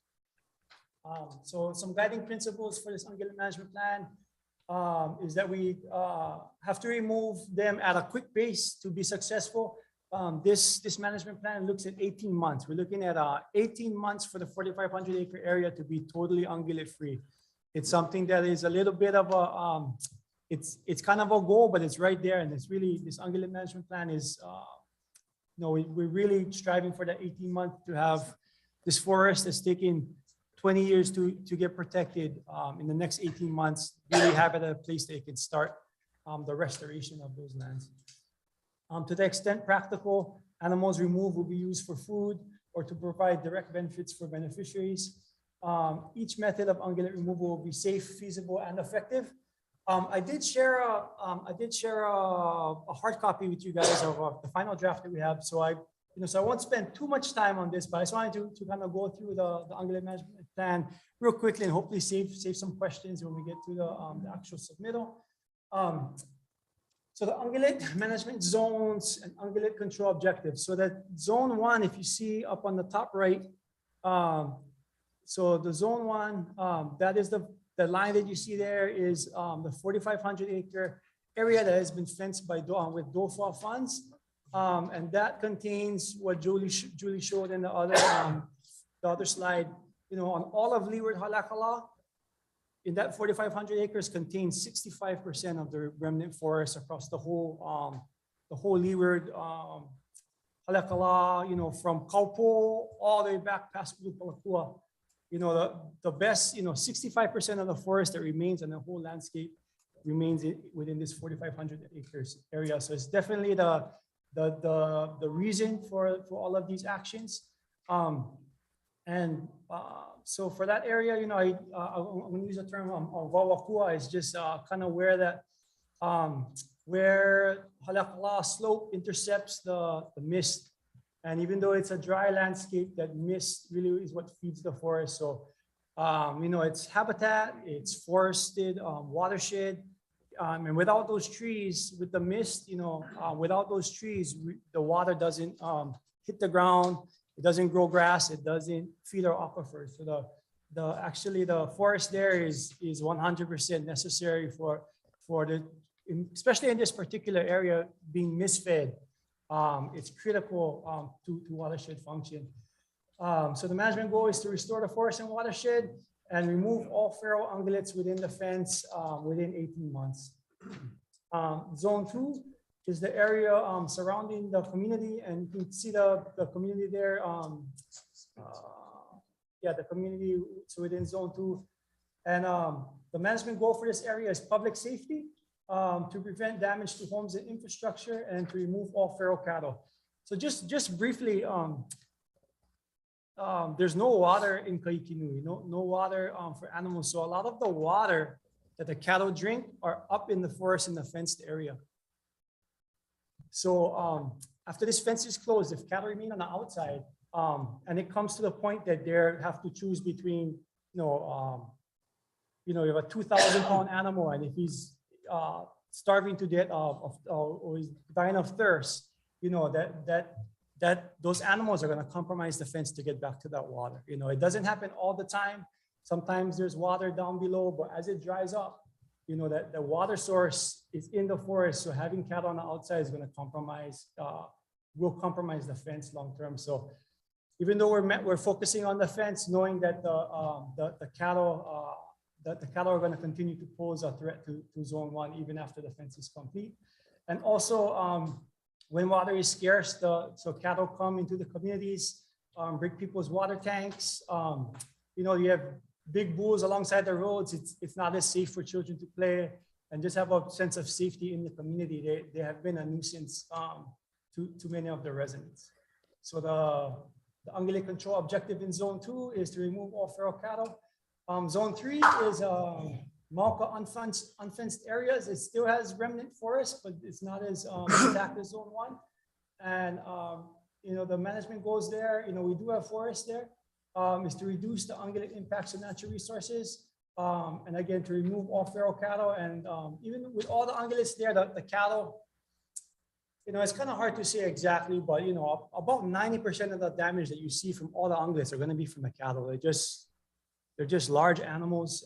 They eat a lot. When they move around, they disturb the ground a lot. So we don't have any. So we are asking for the ability for Kauhana Paikini to be able to catch goats, possibly, but the rest of the ungulates, they're in zones 2 and 3. There's no actions that will be taken at this time to manage the deer, the pigs, possibly possibly to manage some of the goats through Kauhana. We're requesting to manage some of the goats to Kauhana Paikini. Next slide, please, Julie.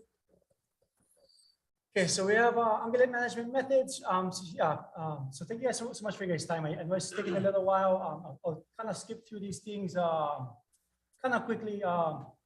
Different management methods we're going to have in this plan is fencing, a lot of which is done already. Community roundup and corralling. So this is number 2 is what we're going to be focusing on through the right of entry to coop. We are leaving the door open for helicopter assisted community harvest. We had success with the helicopter assisted harvest in the past.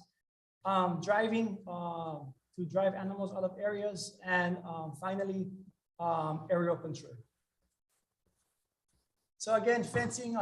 There's 4,500 acres of 8-foot fence that is almost complete.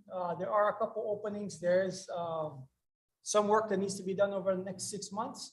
But like Julie was saying, an over $2 million infrastructure commitment to Kaikinui that was brought into, that wasn't, no DHHL funds was used for it.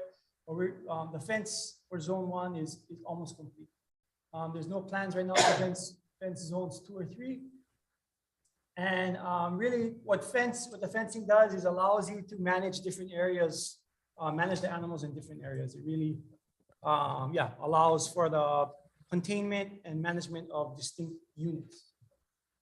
So community roundup and corralling. So what we're proposing on and working on with Kauhana Paikini is finding paneolos in and around the community. We're lucky to have two paneolos that had connections to the homesteads in Kaikinui, kind of came up organically. And Kauhana Paikini will work with community partners to capture and move animals live.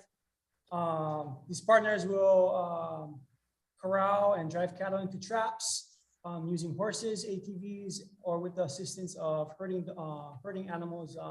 There is some herding dogs that can be used for the capture of cattle. Cattle capture will be documented, and ownership will be transferred from DHHL to Kauhana Paikini before transport off DHHL lands. I don't have the HRS cited right now, but the HRS that refers to feral cattle states that the landowner, in this case DHHL, owns any unbranded cattle on DHHL lands that's over 1 year of age. So if there's the Hawaii revised statutes states that the land, if there are unbranded cattle and they're over 1 year of age, they are the property of the landowner. So in this process, so we're proposing for DHHL, any cattle that's captured, we're gonna give the ownership of those cattle that there are a nuisance or a natural resource that prohibit natural resource management. So we want to give those animals directly to the community for community use. So benefits, we're lucky that there are capable partners and paniolos who are willing to move feral cattle at little to no cost or liability to DHHL or Ka'ohana Kaikinui. The method is safe and does not involve the use of firearms. This method is successfully used on other DHHL lands. We are doing a feral cattle removal project in Humuula and Upper Pi'uhonua on the Aina Mauna lands, where I work on Hawaii Island as well. Challenges, coordination is needed.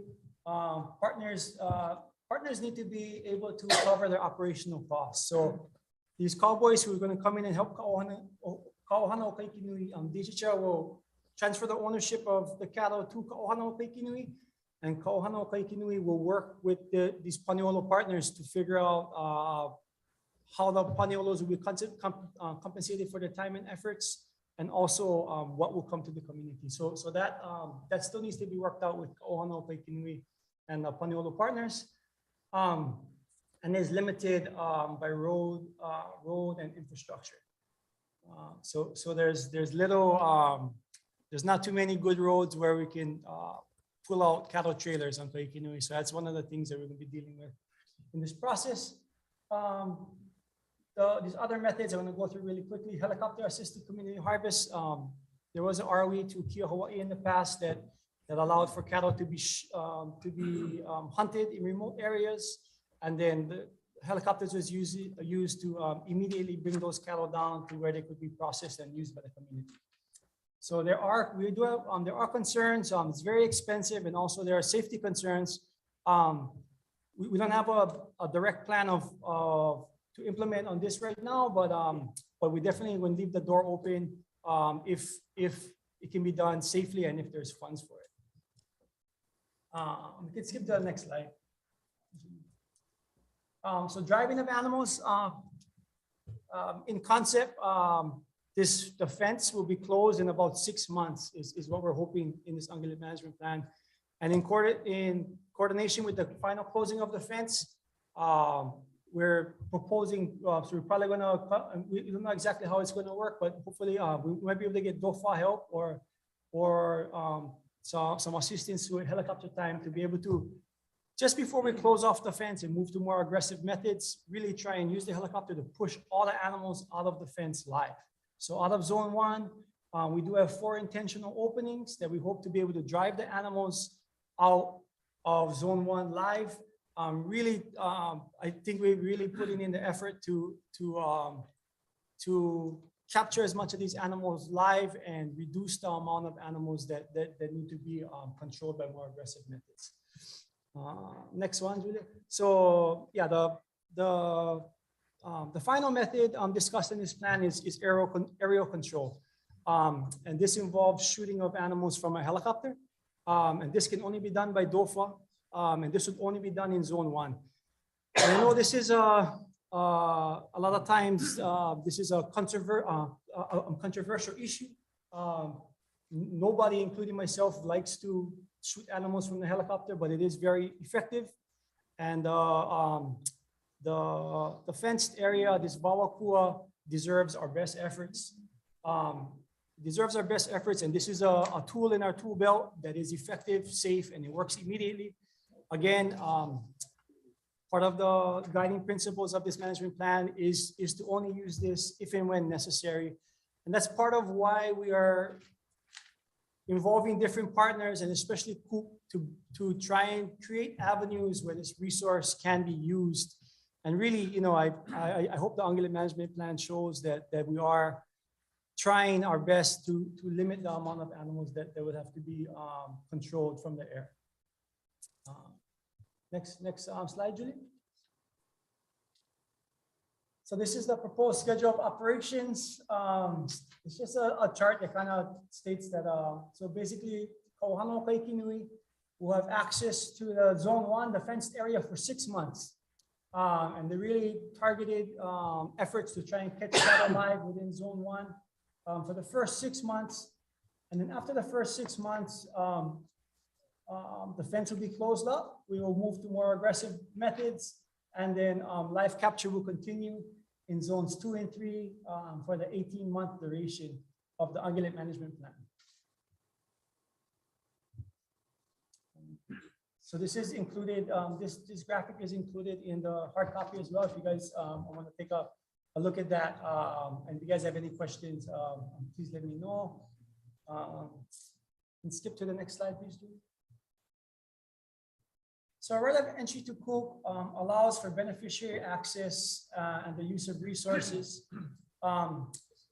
So, you know, we always want to make use of these resources, but authorizing Cook to get in there and catch animals live to work with partners really does provide that pathway. That is the method in which we have this ungulate management plan. Getting resources to the beneficiaries is to give it directly to Ka'ohana o Kaikinui, give them kuleana and access to the resource. Allows Cook to be involved in the restoration of Kaikinui's native forests. The Kuleana Homestead program always, you know, from whatever I've read, has always seemed to be you know, like a ahupua'a management from the beneficiaries. You know, it's always been something that's been restated in all of these plans. But so the right of entry allows for this. It's consistent with homestead leases and the idea of ahupua'a management.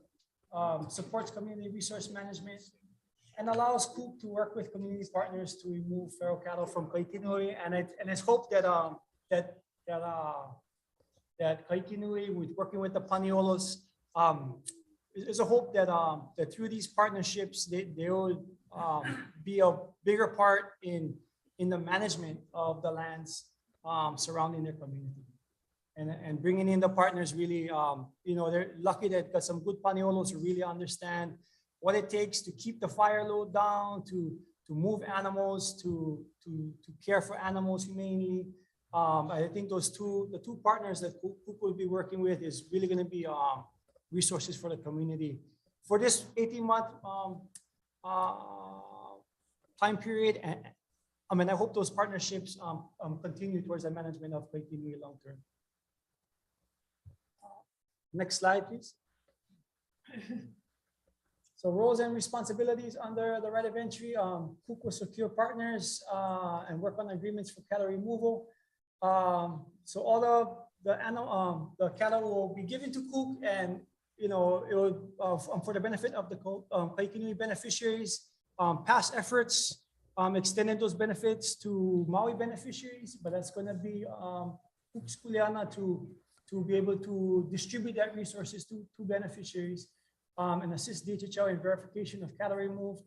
DHL will assist Cook in reviewing proposals and developing partner agreements, coordinate and schedule field operations, verify cattle and transfer ownership to Cook. And I hope and hopefully we get some assistance from ICRO to put out proactive messaging to really tell our story. And you know, in the past there was a lot of information on social media being put out about Kaikinui, so hopefully we can get assistance to get ahead of that.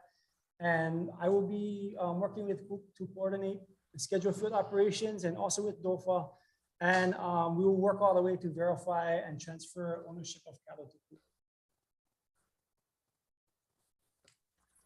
Next slide. That was at the end. Yeah. Okay, so mahalo nui for taking the time to allow us to show that the PowerPoint presentation. I hope it gives a little bit more information to you guys as we go now already to F2. Sorry for not being upfront in the agenda item that we would have informational briefing by both. But as we were talking about this with Julie, it really made sense to take the time to tell the backstory and explain what we're asking for and why we're asking for it. So. Thank you, Kuli'i, for you and Julie for all of your hard work getting us to this point, bringing us all this information. So I'll open up to commissioners with questions. Randy? Kuli'i, mahalo for your very thorough presentation. It's been a long road for everybody, so I do want to mahalo the department, our planners, yourself, our land agents, as well as our partners who came together to put together a package that we can finally implement on the ground. Also, mahalo to our Kahiki Nui community members for participating in the vision. I also like that the methodology was inclusive of all possible required measures to especially in zone 1, where the goal has been to bring back that forest. And I appreciate William's support in imposing a timeline to get it done, because you know, we've been speaking about this for many, many years. And that forest and an opportunity to bring it back to life, it's really about legacy building. It's about what we leave behind for our beneficiaries and our keiki and mo'opuna. So I'm really excited about where this is going. I just want to thank everybody for the effort. Mahalo. Other commissioners, questions? There are no further questions. We already have a motion or a motion for consideration. There isn't? No? No. Okay, sorry, I got this a little too far ahead. So get a motion to consider staff recommendation. So Second. all those, any further discussion? All those in favor, say aye. Aye. Anyone opposed? Seeing none, the motion carries, and you know, this is one of the benefits of having Commissioner Ka'apu here. He recognizes which motions have been made. I just look at Leah, she goes, no. All right, so congratulations. Let's get moving. Okay. Mahalo. Thank you. Okay, so members of the audience, we're a little bit behind for our scheduled executive session. So we're gonna go into executive session and then likely be about an hour before we come back into open session to do the remainder of the agenda. So may I have a motion to go into exec session? So move. Second. Moved and seconded. All those in favor say aye. Aye. Anyone opposed? Seeing none, the motion carries. Give us a few minutes to clear the room. Might want to go have lunch and then come back. Okay, Khalil. You did for Wednesday. Oh, there's great.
All right, the thumbs up.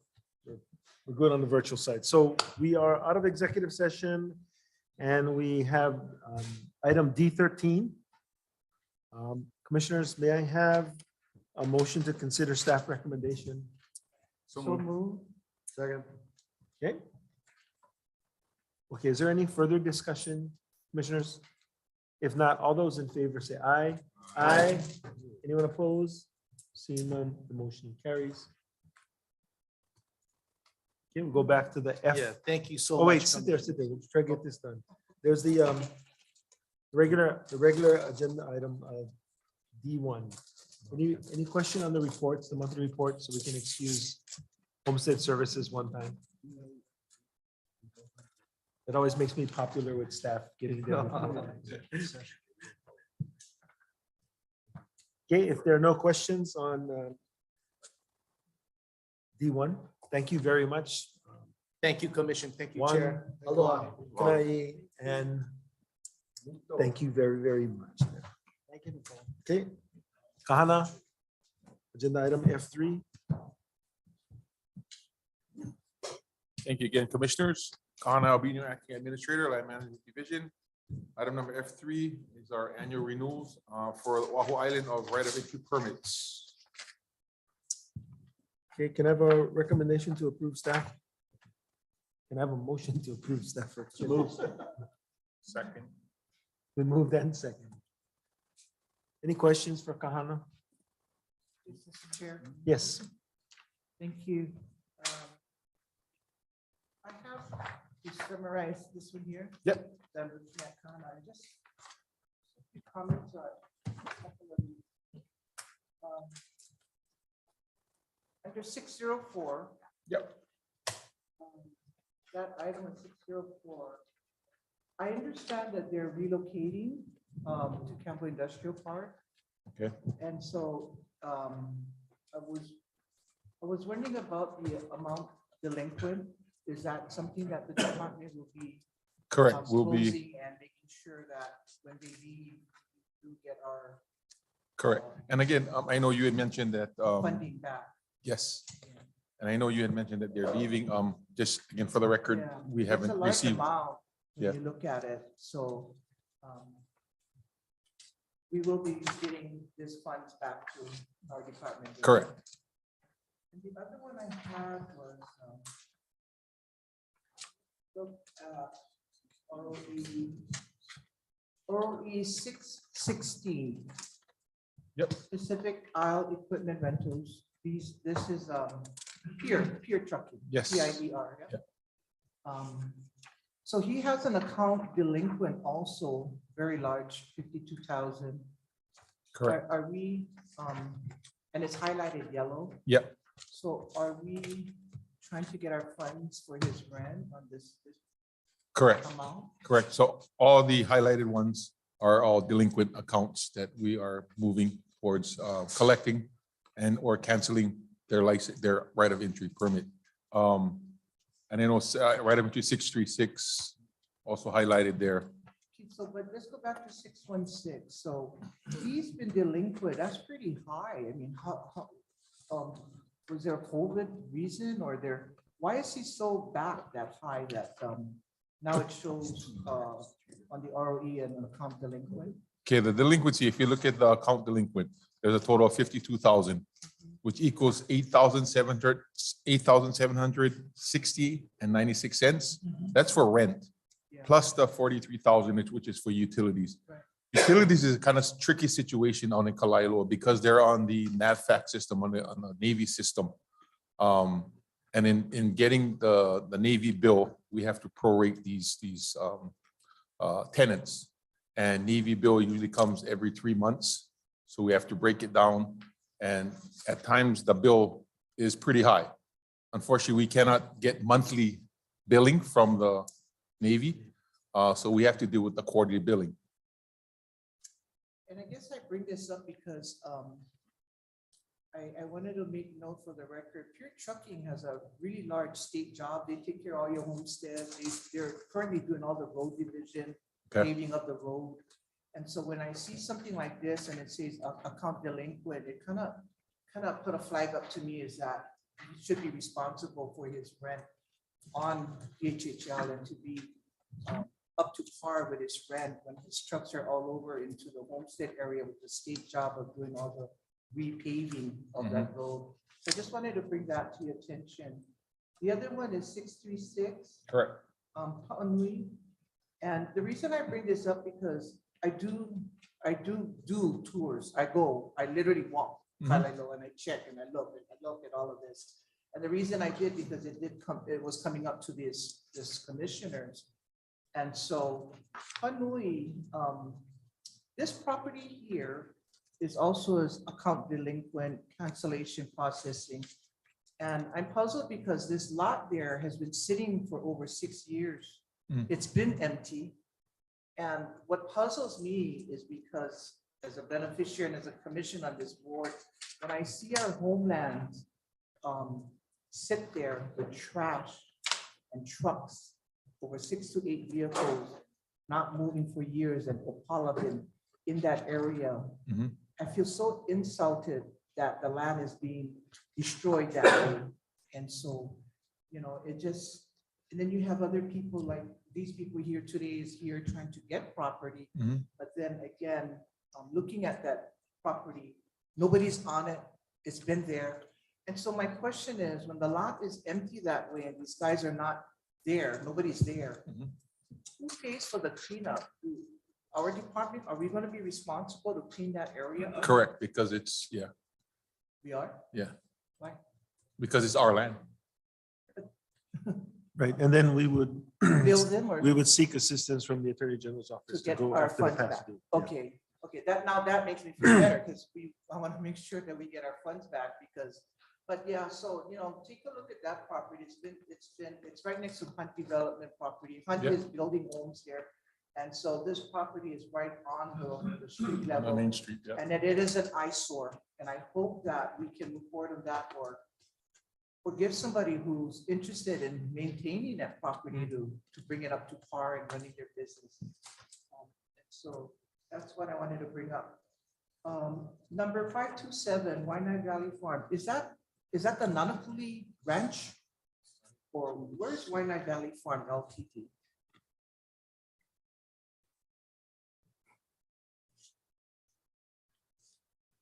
I would have to look at a map, to tell you the truth. Because I try to look at it and I don't know, Bill, do you know where that is? Waianae Valley Farm?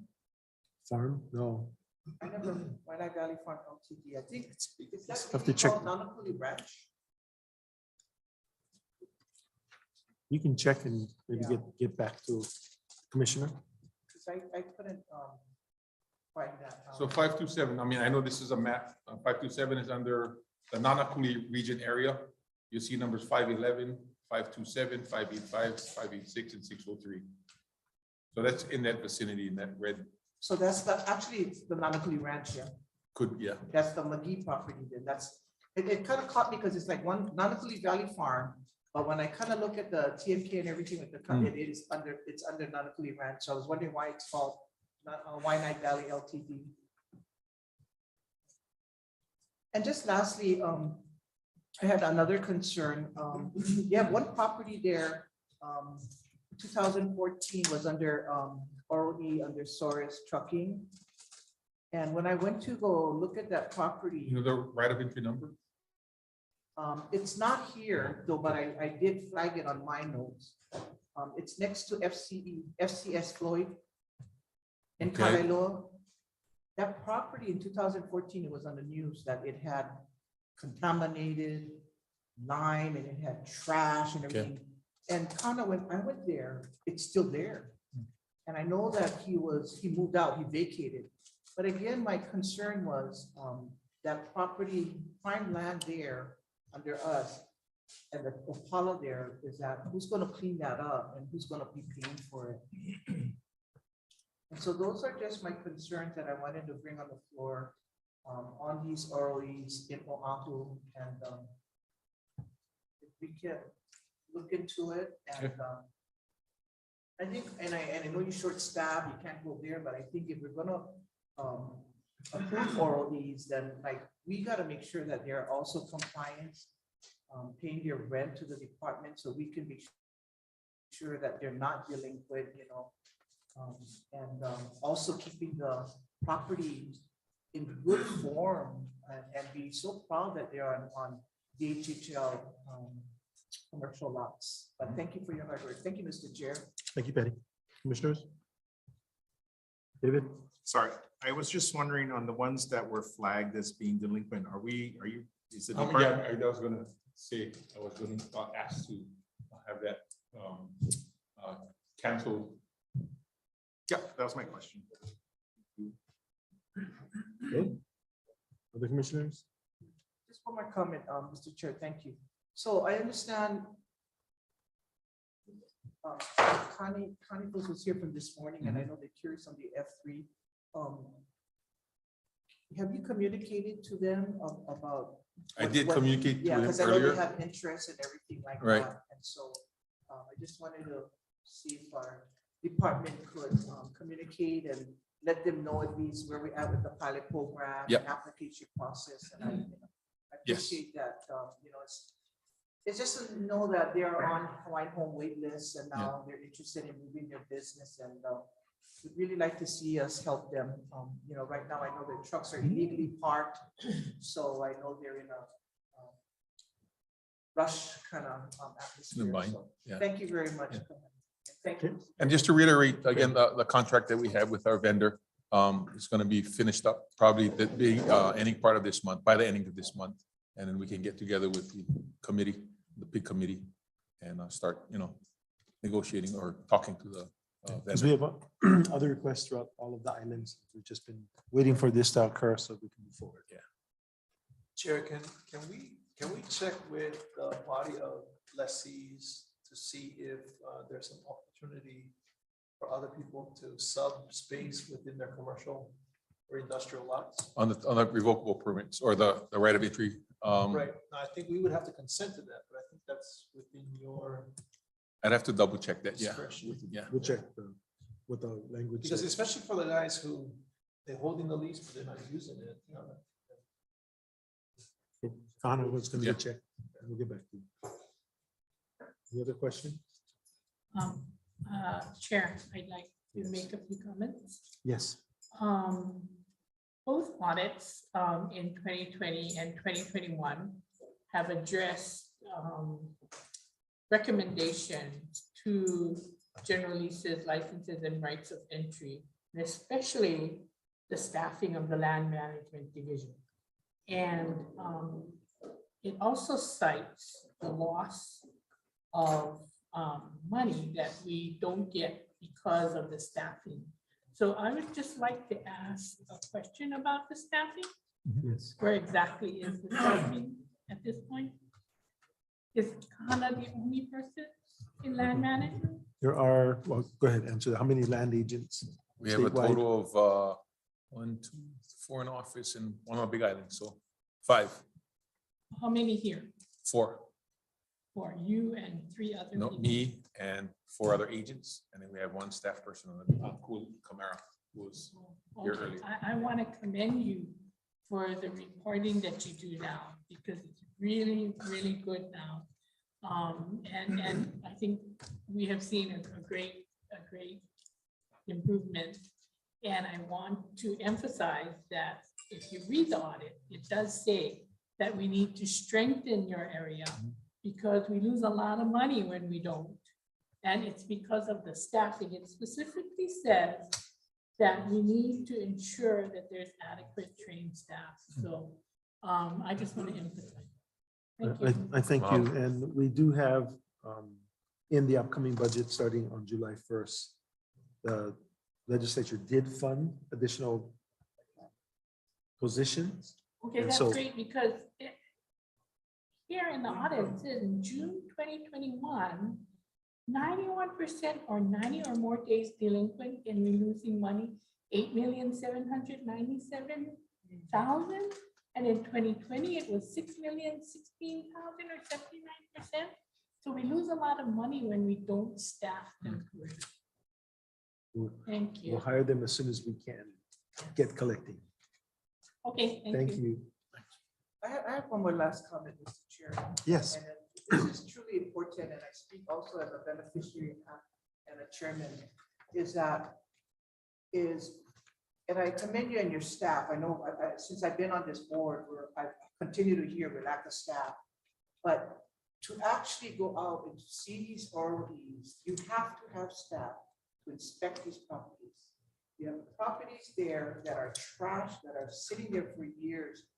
And to see this is truly unacceptable. It is, because then you have other business people on wait lists. Business people are trying to get to run a business. And all I'm trying to cover is that my experience in going there was to see for myself how these REs work. And I know you have Clay Young, and he goes out, and he's a collector, whatever. But it is something that we need to discuss. Is these properties and parcels that are belonging to the HHL, how are we going to take the step to initiate and clean this up? Clean it up where we can get it back in shape and get it out to another ROE. It is really important.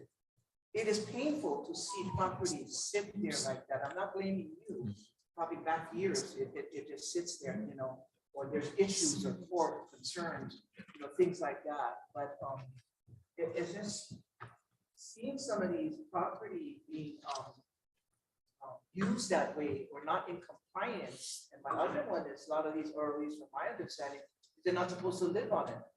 And so that's another puppy maybe the next administration will talk about, not this year, but it is concerns when we sit here and can approve these ROEs and not know and go out and look at it. So as an Oahu commissioner out here in Kalaeloa, I literally go out there and drive and look, key and look at these and mark on my whole paperwork to see if they clean up their property, to see if they're compliant, to see if I should approve them.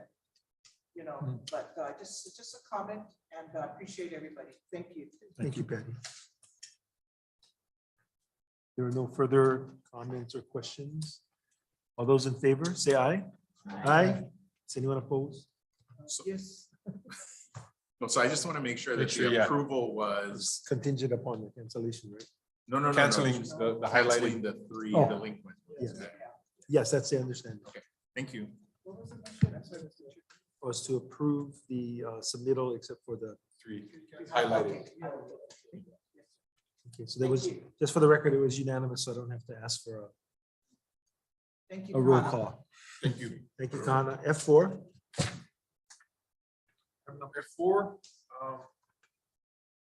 and be seeking the approval to issue a conditional right of entry permit to Malama Ka'aina Hana Ka'aina Maha 501c3 nonprofit in Hilo, Hawaii. I know Mr. Ioane and his daughter spoke this morning. Dr. Yu testified. We're seeking the issuance of a right of entry permit. okay, may I have a motion to consider staff recommendation? So, second. Okay. Are there any questions?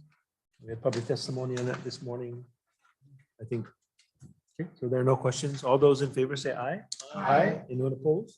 See none, the motion carries. Thank you, Kahana. Thank you, Kahana. All right, he's ready. Andrew, G1. Stretch for this meeting. Aloha, Commissioners. Andrew Choi, Planning Program Manager. Before we begin, I'd just like to continue the accolades of Commissioner Ka'apu. Thank you for being that commissioner. Oh, so you knew. But you will be missed. You have left us better than how you found us. And thank you for your time and for your service. Thank you. Item G1, the recommended motion is that the Hawaiian Homes Commission extend the implementation period of the Native Hawaiian Development Program Plan for 2 years through June 30th, 2024. With me today, I have Gigi Kyrell, the department's grant specialist, who will be going over the recommended motion. Good afternoon, Commissioners. Gigi Kyrell with the Planning Office. I'm sorry, Gigi. Before you get too much further ahead, let me ask the appropriate question. May I have a motion to consider staff recommendation? Second. Please proceed. Thank you. I too would like to say congratulations again to Commissioner Kapu. Appreciate all his mana'o and questions, support and commitment to the trust and the beneficiaries. Mahalo, Commissioner. Okay, so item G1 is to extend the implementation period for the Native Hawaiian Development Program Plan. Per rules, the Planning Office prepares the NHDPP every 2 years. So we come back to commission every 2 years for approval. This basically covers all of our rehabilitation programs.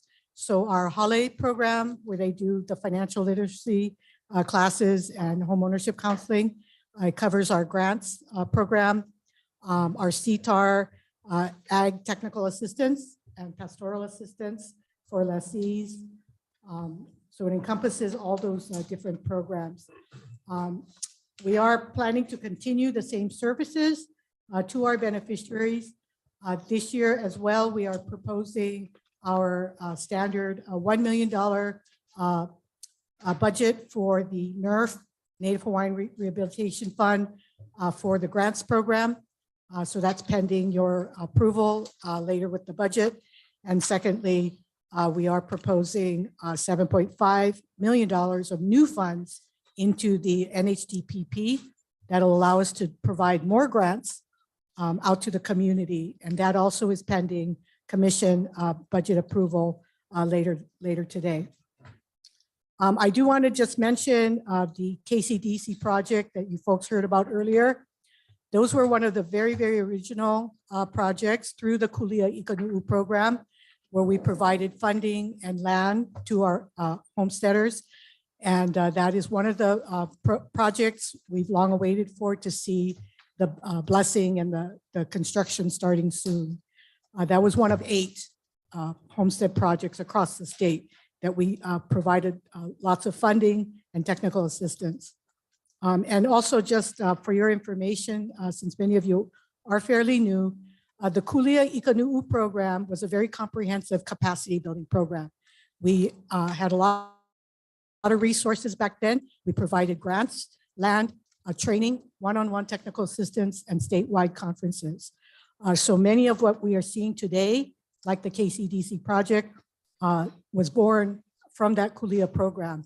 And that Kulia program was part of the NHDPP. It was one of the initiatives the department had years ago. So I did want to mention that because the beneficiaries had mentioned that as part of their capacity building and successful projects. So mahalo. Okay, thank you. Are any questions? Yes, David. Thank you, Gigi. Two things, the homesteading opportunities assistance. I know you indicated in fiscal year 22, 24 individual beneficiaries were provided lease cancellation, foreclosure prevention services. Is that continuing? Is that what is going to be part of this $1 million or 1.7 million? Actually, I'm not sure where they get funded, but the program will continue. The Hale program will continue. Yeah. I'm not exactly sure their source of funds. I think, you know, in sitting in on these contested case hearings, the assistance that the beneficiaries received has been very important in allowing us, you know, just having somebody to talk to, having somebody to help with the budgeting has proved to be very helpful for beneficiaries in remaining in compliance with their responsibilities. So I appreciate if that continues, but I had heard that it may or may not get funded, or. Yeah, well, Paula's come up to the table to answer. Okay. the question. Aloha, commissioners. Thank you for the question, Commissioner Ka'apu. The Hale program is still in place. We have a 1-year program right now, in part because of the pandemic. Right. So the contract started in February and it will go through next year. I believe we're able to extend it. Michelle's still the Hale manager. But it is specific to the lease cancellation only. It does not include home buyer education as it previously did. So the lease cancellation part is still intact. In place. Okay, thank And the you. intention is to continue that part. Okay, And thank you. David, sorry, David, there's, in addition, there is, those services are being also provided outside of the HHL by OHA, Hawaii Community Assets, and CNHA. So there are 3 other organizations that are also providing those services to So we can, homesteaders and non-homesteaders. So we do refer. and we tie in with them. Yes. Okay. Yes. Yeah, I'm happy to spend somebody else's money as Yes. opposed to ours. Yes. Yeah, if possible. Yes. No, but it is an important service and I appreciate the fact that it's here. Yes. Thank you. Thank you. And then my second question, Gigi, sorry, is on the CTAR. I noticed we only provide services on Big Island and on Molokai for agents. Have we considered Maui and Kauai? We have, and actually in your if you look at the budget that you folks will be taking up for consideration, there is additional funding for a new CTAR agent either on Kauai or Maui. The thinking is that we will bring new agents on 1 year at a time or over a phased period instead of all at once. So there is budget for additional CTAR agents for new islands, and we hope to increase that amount next year and we can bring on a new agent for the island that we weren't unable to fund this year. Thank you. The only reason I ask is because we have been getting material to us that these islands are engaging in a lot more agriculture. And so it's nice to have available resources for the farmers. But thank you very much. Yes. Go ahead. Chair, Gigi, regarding this CTAR from Molokai, you have assisting farmers and ranchers. Who does the ranchers on Molokai?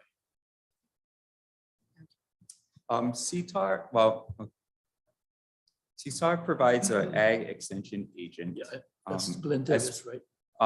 Actually, it is not Glenn Tevis. Okay, who is Glenn Tevis is a CTAR staff that is on Molokai, but the actual extension agent recently left service at the end of 2021. CTAR is in the process of recruiting a new extension agent. It is an ag extension agent. CTAR, when they do get questions from beneficiaries on livestock, they also have other support staff that help to answer the question. So the extension agent acts sort of like a liaison between the beneficiary and the subject matter expert at CTAR. So they'll take the question, they'll go to other CTAR staff that have the expertise in livestock, and they will hopefully bring back the information that the beneficiary is seeking. So you don't have anyone right now? Currently, no. CTAR is in recruitment for the vacant position. Thank you. Is that question related to the recent bovine tuberculosis that you're asking about? In that case, I'm just wondering if there's someone there that, I'd like to know who that person is. okay, because I know State Department of Ag is okay. Good. Thank you. I had a Yeah, comment. thanks. Yes, go ahead. Thank you, Mr. Chair. Gigi and Andrew, thank you so much. So my question on the DHHL grant status report. First of all, thank you very much for the funding for Princess Kahanu Association. I know they're moving forward with this certified kitchen and their extra patio. They're in compliance with all of their projects that moving forward. The question I have with Helping Hands Hawaii, I understand their COVID funding ends in 2023. So when I'm looking at this, the total grant was 107,000. So the remaining of 39,000 or is going to be used for COVID awareness again? So Helping Hands, their scope is referrals, to other agencies, particularly social service agencies. They also do provide up to, I want to say $500 financial assistance, to a homesteader in need and impacted by COVID. And they also do counseling, for any home ownership kind of issues impacted by by COVID. Yeah, it's a pretty broad scope. Yeah, I wish I knew. I had a lot of people out in the Hawaiian Coast are asking, but during that last year and especially 2021. Yeah. But all right, thank you Yeah. so much for putting this together and all your hard work, Andrew and Gigi. Appreciate you, Paul. Thank you. Thank you, Mr. Chair. Thank you. There are no further questions. All those in favor of the motion, say aye. Aye. Anyone opposed? Seeing none, the motion carries. Thank you very Mahalo. much. Thank you again. Yes. Okay, Rodney.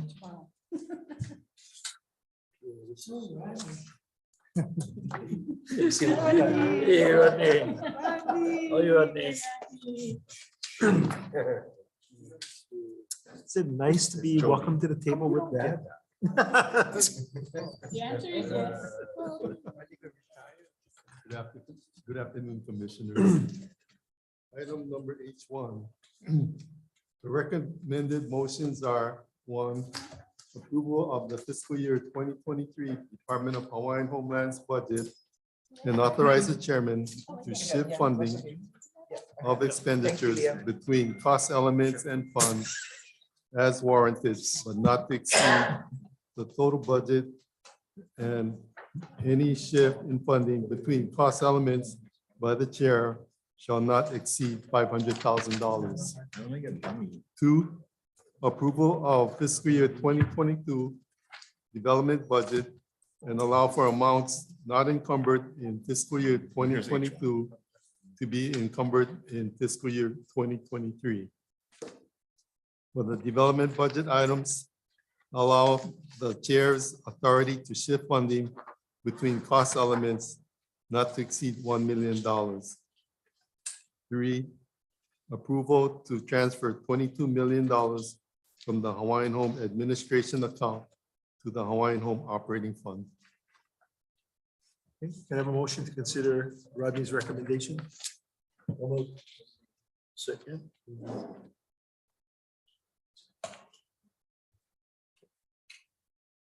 Questions for Rodney? And the benefit of the, yes.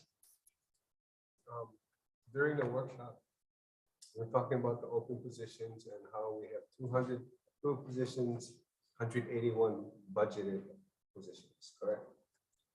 So I'm very interested in how many more staff personnel we can add to East Hawaii.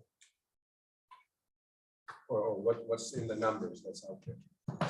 So if I may, Commissioner Kalekini, because I know this was a topic of discussion amongst many of the commissioners during the workshop. So what we can do working with Chair is next month, perhaps have a more in-depth discussion regarding our organizational chart and the positions that have been funded and, you know, where we are. Because I would include the entire state. Yeah. All staffing. Yeah, So yeah. just If we, as a reminder, we have 181 funded. What is the Yeah. actual count of personnel we have? I meant to go pull that. I think it's somewhere, I think it's about 100 positions, maybe Okay, between 100 and so 115 81, positions yes. probably. So I'm looking forward to having that discussions about the organizational chart and where we can help out staffing statewide. As well as Randy. Oh, yeah. Statewide. Well, since Commissioner Kalekini opened that door, I also look forward to having that position returned to Maui that was taken. And I would urge the department, when they return it, to take one of those 81 unfilled positions and put it back into operation. That's all for now. Thank you. Yes. Discussion that you referred to, is this something that'll be like on the next monthly commission meeting or maybe a special meeting in between? We'll schedule it for the next monthly commission meeting. All right. Thank you. Okay, Chair. Yes. And since the door is open, we need help in Kauai. You probably Yes. know. We need a land agent, we need some assistance for Erna. And it would really help, especially with our new awards, Juliana, and the fact that there's two parts of the island. We have most of our beneficiaries, so we appreciate looking at that as well. Thank you. Thank you, Dennis. I will look to my left at Commissioner Helm. Is he? Are you I'm making- all good. Okay. No, wait, I know. Can you explain, Ronnie, number 3, approval of transfer 22,000 to Hawaiian Home Administrative Account to Hawaiian Operating? What does that mean? Okay. Break it down. The revenues that's deposited in this administration account is from revenues from available lands. Those are the general lease revenues. And when they're deposited into the administration account, the monies are pledged first to the repayment of those revenue bonds because they have first lien on those monies because, you know, the lands are statutorily inalienable. And then once we meet the coverage, then those monies are returned back to the administration account. And if those monies are in excess of the budget that, and our budget for that administration account was $3.7 million. The excess monies may be transferred into the Hawaiian Home Operating Fund. So, and then we use that to do the development projects and the water systems. Thank you, Rodney. Thank you, Mr. Chair. Thank you, Rodney, for answering that question. Randy? Joby, Yes. Michelle. I'm also open to a counter offer. You can keep what you have and give us 2 additional positions.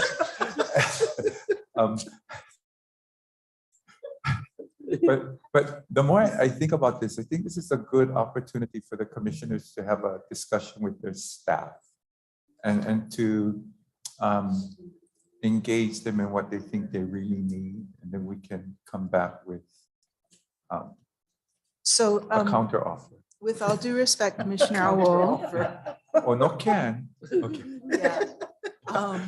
So every position we have is accounted for in some way. It's not like we have a stash of vacant positions that haven't been allocated somewhere. And so we definitely take the concerns, especially as, you know, because commissioners, of course, especially the neighbor island ones, you hear it directly. You know, they come to your home, they call you up, they stop you, you know, so we completely understand that. But so, you know, in response to Commissioner Kalekini's question about the vacancies, where they are, where the positions are, we certainly would take your concerns under advisement. But ultimately, we do have to discuss it with the chair because he is our boss and has the ultimate say on the allocations of where all the positions go. Okay, well, thank you, Joby. So the one that was allocated to Maui, can I make a request to have it brought back? Yes, home? absolutely. You can make that request. Thank you. And, you know, and we will take, Thank you. I'm sure Chair will take it under advisement.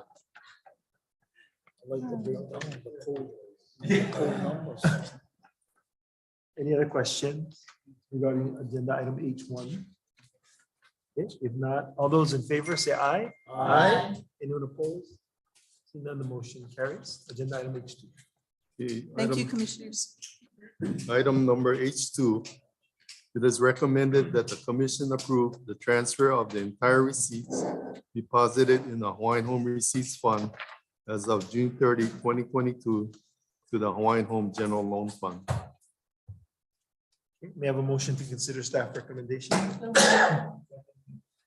All those, oh, excuse me, go ahead, continue. Yeah. That's it. Any questions for Rodney? Regarding H2? Go ahead, Rodney. No? Okay, all those in favor say aye. Aye. Anyone opposed? See none, the motion carries. Thank you, Rodney. Thank you, Randy. Thank you, Rodney. Next agenda item is C2. Joby. See,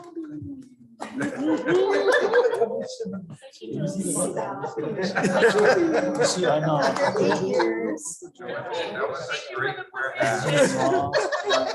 Yeah. What did Leah put in your lunch?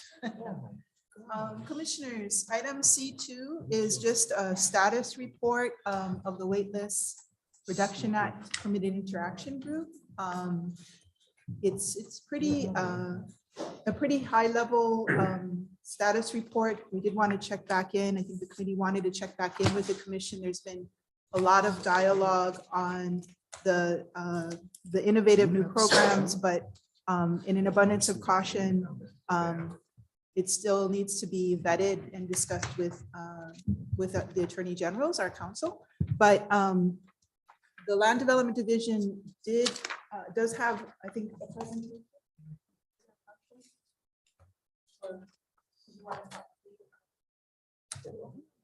Okay, because a substantial portion of the resources are being looked at to be allocated to lot development, we did want to make sure that the commission was aware of the projects that this opportunity presents to expedite development on. So I will turn it over to Stuart to walk through the projects that are listed in Exhibit B. Hello, Commissioners. Stuart Matsunaga, Acting Administrator, Land Development Division. And we actually do have a PowerPoint, so you won't have to look at me.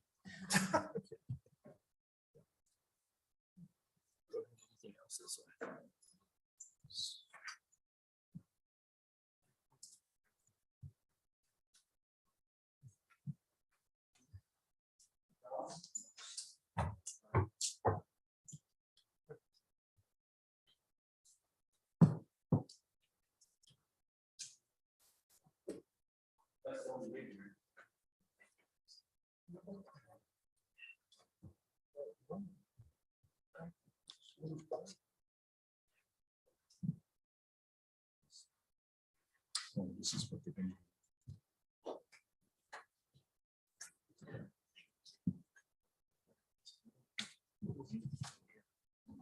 So Commissioners, what we attempted to do was to, we took a look at the bill. And so our focus in land development would be the lot development projects. And we understood that we have currently, under the language of the bill, that we have 2 years to encumber the funds, and the department will also try to, at the next legislative session, get an extension of that for another year. Even the 3 years is really going to be a push. When we first started looking at this, we were looking at projects that would occur over anywhere from like a 6 to 10-year program. Our current CIP level is between 20 and 30 million a year in geo bond funds. So if you figure 600 million, if you multiply that out, it's like a 10-year, more than 10-year kind of project. So anyway, if we can advance.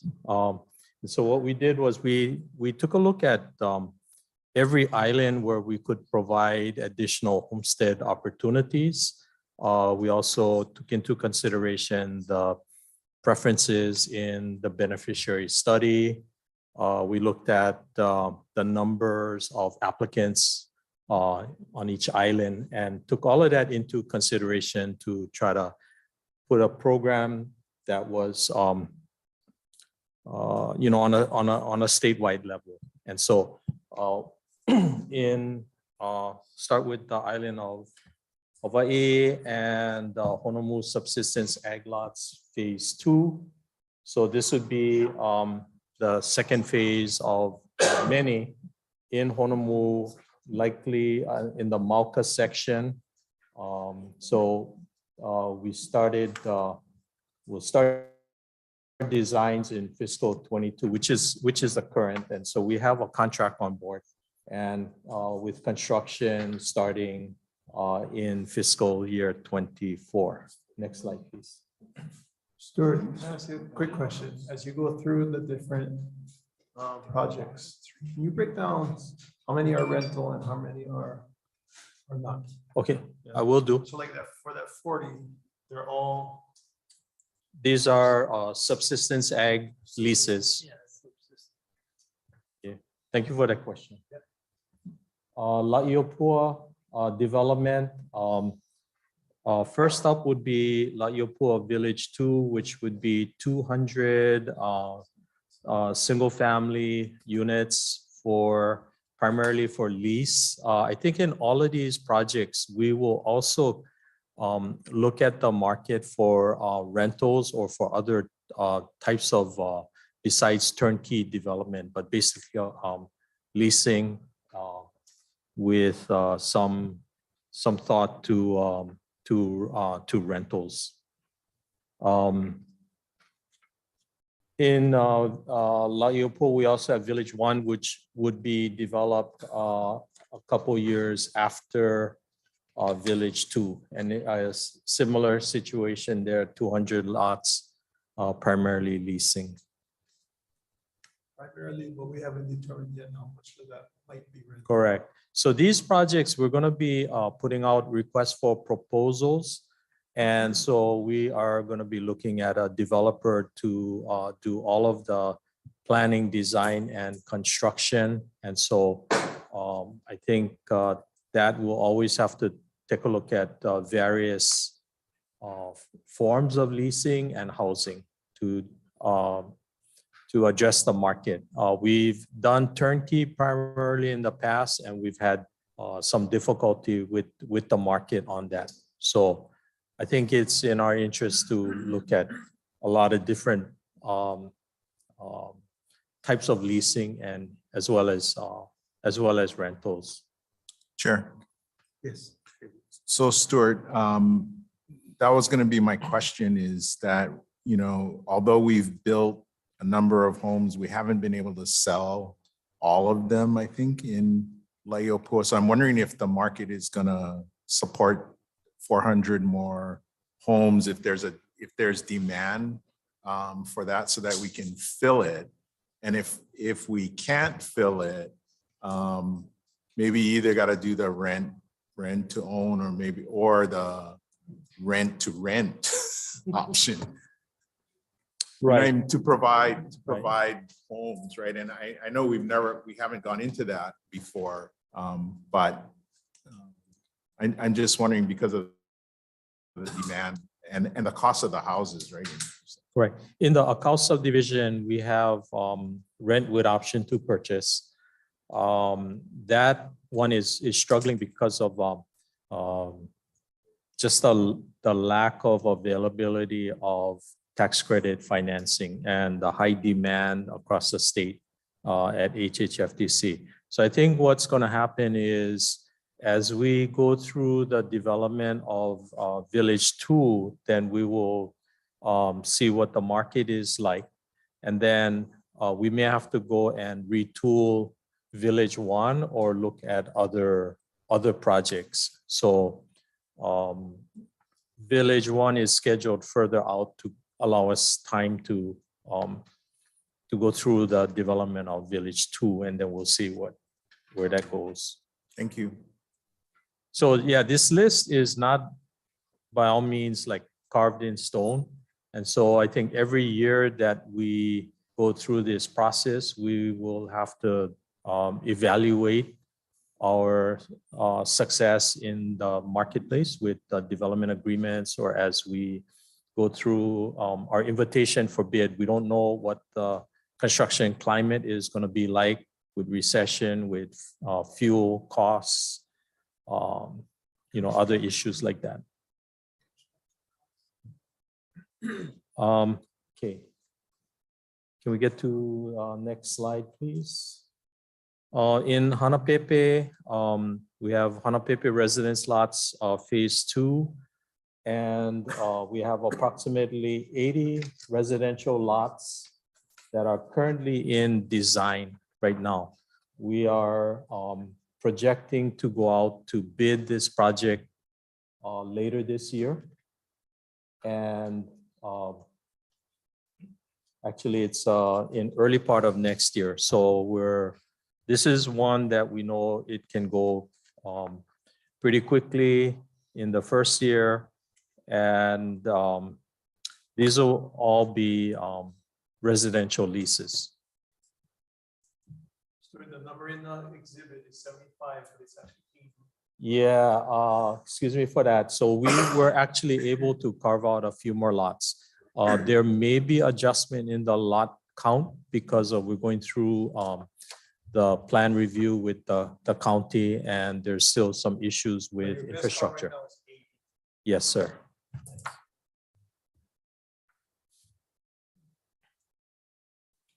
Okay, next slide, please. So on the island of Lanai, we have plans for 75 lots. However, there is a need for offsite water and sewer infrastructure. And so we will be embarking in a planning phase. And so that should say actually planning consultant in the next fiscal year. And so this would be starting some collaboration with Pulama Lanai.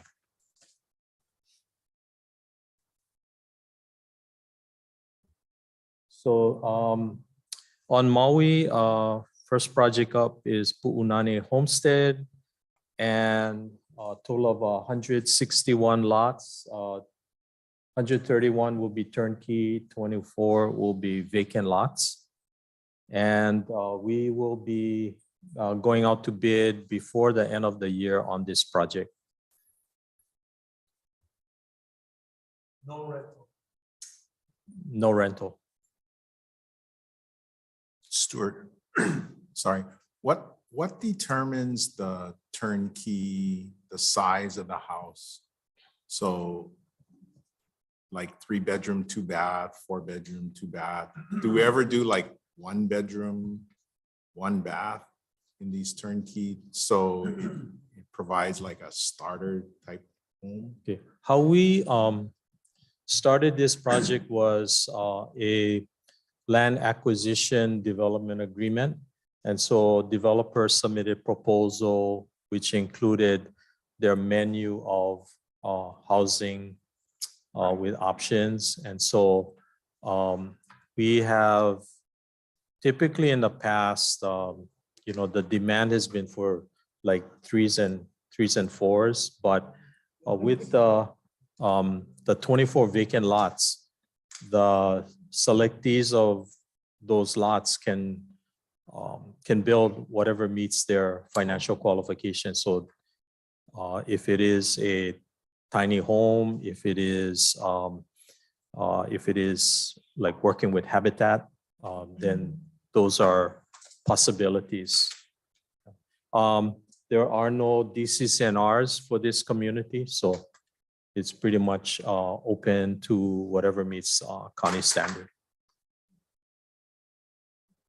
Okay. And then we also intend and to do, I guess, land acquisition on a statewide basis that would include Maui as well as island of Oahu. And if there are any other opportunities, then we are looking at various requests for proposals to acquire lands that are easily developed, close to infrastructure, or even if it's a partially developed project that we can acquire. So we're trying to keep options open in this regard. Okay. In Keokea Waiahuli, we have phase 2B that is in design right now. And this is for 61 lots. This will be for vacant lot awards. And so selectees will be able to build whatever their financial means allow them to. Okay. On the west side, Honoka'i Subsistence Ag phase 1 would be approximately 50 subsistence ag lots. And it is shown in green on the north side of the Honokowai parcel. Next. So in villages of Leali'i Phase 1B, there are plans for 250 units that would include multifamily. Not sure yet if these will be multifamily leases or rentals. So again, this one would be put out on a request for proposal. There is a lot of offsite work that is still in progress. The development of the well that you see there in number 1, that yellow dot, as well as reservoirs to be built on the Wahikuli side on the, this is the south side, where that number 2 in orange is shown. Okay, and then the green area to the right is Leali'i, on the right, oh, excuse me, could you, okay, thank you. So on the right is Leali'i 1A that's occupied right now, and Leali'i 1B would be on the left side. Okay, thank you. On the island of Moloka'i, we have 2 projects planned, who are scattered lots, and we're looking at re-subdividing existing lots that are unencumbered. We hope to get more than 12 lots, and these will be agriculture lots. We're trying to, because we have subsistence ag rules, we're trying to get those down to roughly about 2 acres. So we could maybe get up to 20 new ag lots there. In Naiva, again, agricultural lots, we have 8 unencumbered lots. The lots are about 5 acres in size. So we're going to look also at further subdividing these lots to get additional smaller ag lots.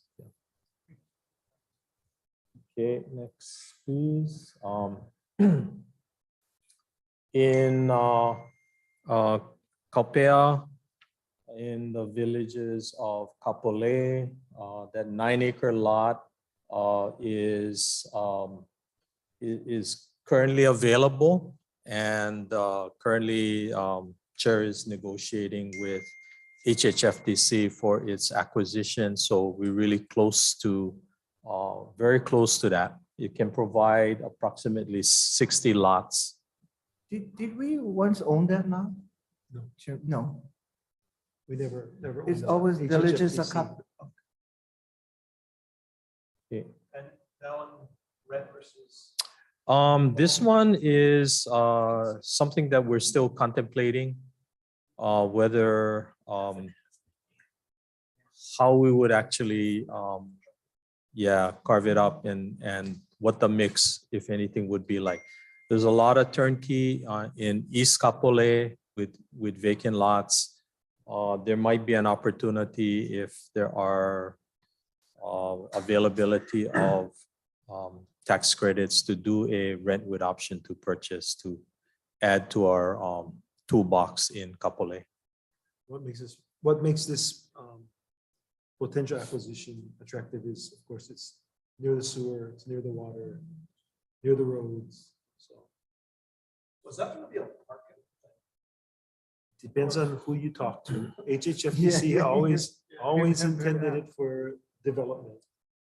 Unfortunately, when Kaupea was originally designed and during the offerings, it was that lot, even though it never was owned by us, was shown as a park. So that's where that park idea got established. That's kind of what Copia. That's what they used to believe. They actually, their board testified in support of our acquisition of this property recently. So I think they've gotten past the park idea. They did. Okay, next slide, please. So in East Kapolei, our focus will be constructing backbone infrastructure to support over 400 future units. In terms of priorities, we're looking at East Kapolei 2E and 2D and 2F. And all of these are projected for development agreements. And this would be the quickest way for DHHL to encumber the funds within the 2 and hopefully 3 years. So design and planning all part and we actually is why they asked. No, actually, we don't have plans or design, so we would construct the backbone infrastructure first and then put out development agreements for the 3 parcels. Oh, for the infrastructure, that's all design build or that's all designed already? The backbone infrastructure, so the primary, the collector roads and utilities would be constructed first, and then the pods then would be put out on Right, but developer all that agreements. infrastructure, all was master plan way back when. Long time ago. That's what we would be constructing, yes. Yeah. Yeah. Sorry, is this new school, they talk about the high school, East Kapolei. Would that be on this map or is off the page? Just curious. Do you know where that's supposed to be sited? I read it. It's near the whole Pili is supposed to be, they promised the community and school and in that area. If you don't know, you don't. Yeah, I know, I think Daryl Ng might be listening in, so, but I can do some follow-up with him and provide that information to the commission.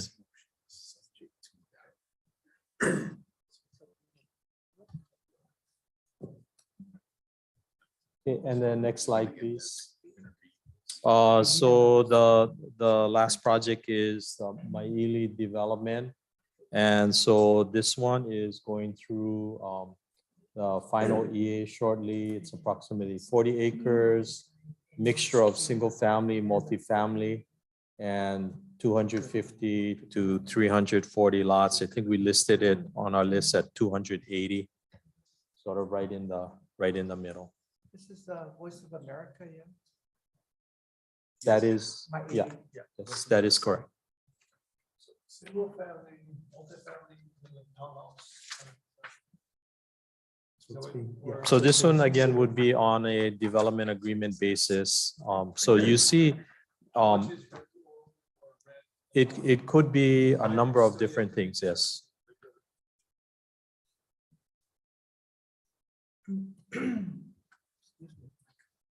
So there's a few projects that we have currently in design that we feel we can just bid out in the next year. Otherwise, most of it will be, if not all, would be on development agreement basis. Can I ask a question, Mr. Chairman? Thank you. Is Daryl Ng on? Do you know if he's on? Check Mike.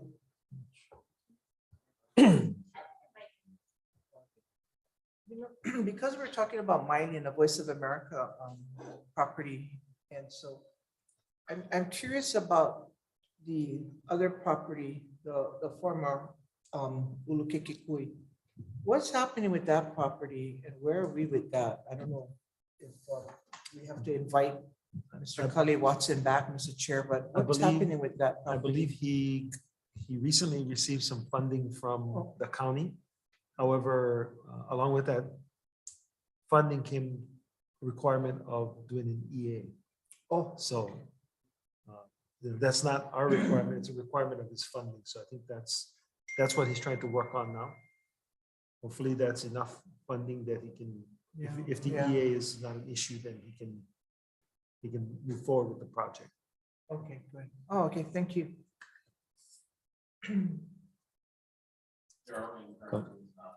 Okay, thank you, Mike. Thank you.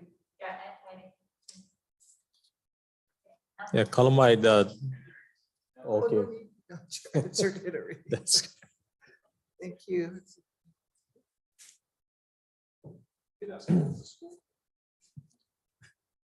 Daryl?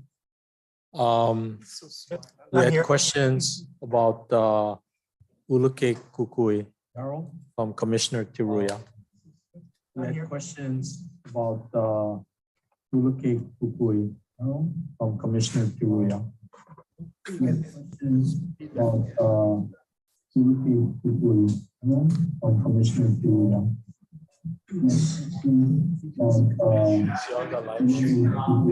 Live feed.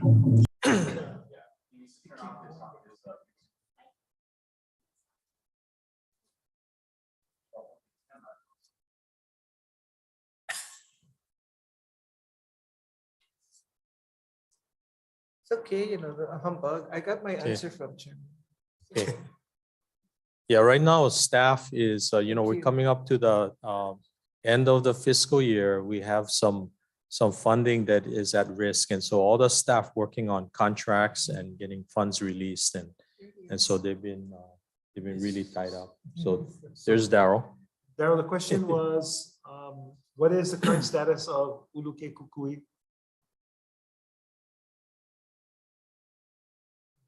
And you're muted.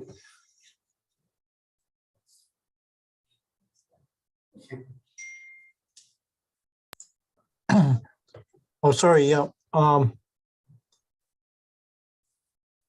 As Chair mentioned, Cully is still having some problems with his financing. He was unable to get the low-income housing tax credits and is still trying to get home money from the city. And that's the home monies is contingent on him getting some an environmental assessment done. Department had done a environmental assessment and determined that the renovation was not subject to Chapter 343, so gave it an exemption. But the city is feeling that because an EA had not been done with the original development, an EA is now required. So basically, they're not accepting our exemption. And Cully doesn't agree with that, but we're telling them that the HHL cannot unilaterally make the determination. It's something that the city would have to agree to. And so we're kind of stuck right there. So I don't know where it's going to go as far as the rest of his financing. He may end up having to turn it back because he can't get his financing together. Thank you, Daryl. Thank you so much, Daryl. So if that time comes when he can't get all the financing and EA and everything required, when you say turn it back is what? The department takes that parcel back? By the development agreement, he does have a timeline to meet to start his construction, and I believe it's by the beginning of 2023. So the time is running out, and he hasn't requested an extension so far. Okay, thank you so much, Daryl. Appreciate you. Thank you. You're very welcome. Okay, Stuart. Okay. Thank you. Thank you, Daryl. As kind of a closing statement, every day we look at this list, we look at what's happening in construction, we look at what's happening in different areas. This is not a complete and final list. And so we continue to work with the PIG, and that there may still be changes. I think we have to be able to react in terms of what is happening in construction. And as we go forward with other projects that maybe we have to evaluate whether those projects are even more beneficial, really because of the time frame that we're up against, and we certainly don't want to have anything lapse. So I think it behooves us to be on top of it always and to be able to adjust if necessary. I think because of the time frame of the legislation and because of supply chain issues, increase in construction costs, the department just will continue to ask for flexibility to respond to those kinds of influences or impacts. So this is what we'd like to plan, but we'd like to reserve the right to come back and change the plan should prices go through the roof and we have to report to the legislature, well, that's how much money we get and we got as far as we could and give us some more. Yeah, we need more money. Yeah, there's other processes with the county and with like agencies like State Historic Preservation Division. Sometimes we've hit snags, and I think if we come upon that, I think we have to inform the commission and bring that back, and we might have to switch gears and move in different directions, and as well as whatever other opportunities come forward to DHHL, we have to do our due diligence, especially on acquisition, because we're hearing a lot of different things coming from different locations. So we want to give it our best shot. Yeah, I want to, ask related to Exhibit B to the report. I think I might have missed it, but there's 2 Kauai projects you didn't have slides for. One was Anahola Kuleana Phase 1 Pastoral, 20 pastoral lots. That is correct, yes. And Pi'ilani Maikikai Phase 3. So 41 lots. Can you give some explanation or background on that one, like you were doing for the ones you had pictures of? Okay, Kalamai on that. So the Anahola Kuleana is in the backside of our Anahola property. Planning office completed the final EA for that. There's a strong demand for pastoral and agricultural Kuleana parcels. And so we have a contract with G70 consultants to start doing some survey and mapping and to lay that project out. It would be initially with limited infrastructure, but enough to be able to settle those parcels. So we're looking at the first priority would be 20 pastoral lots. Pi'ilani Maikikai is Phase 3 is a continuation of 181 lots, and recently CAD went through the offer of 51 lots, and all of the lots were selected. So we're gonna move ahead with the Phase 3 on that. This one would be done the traditional way. So we have the planning completed.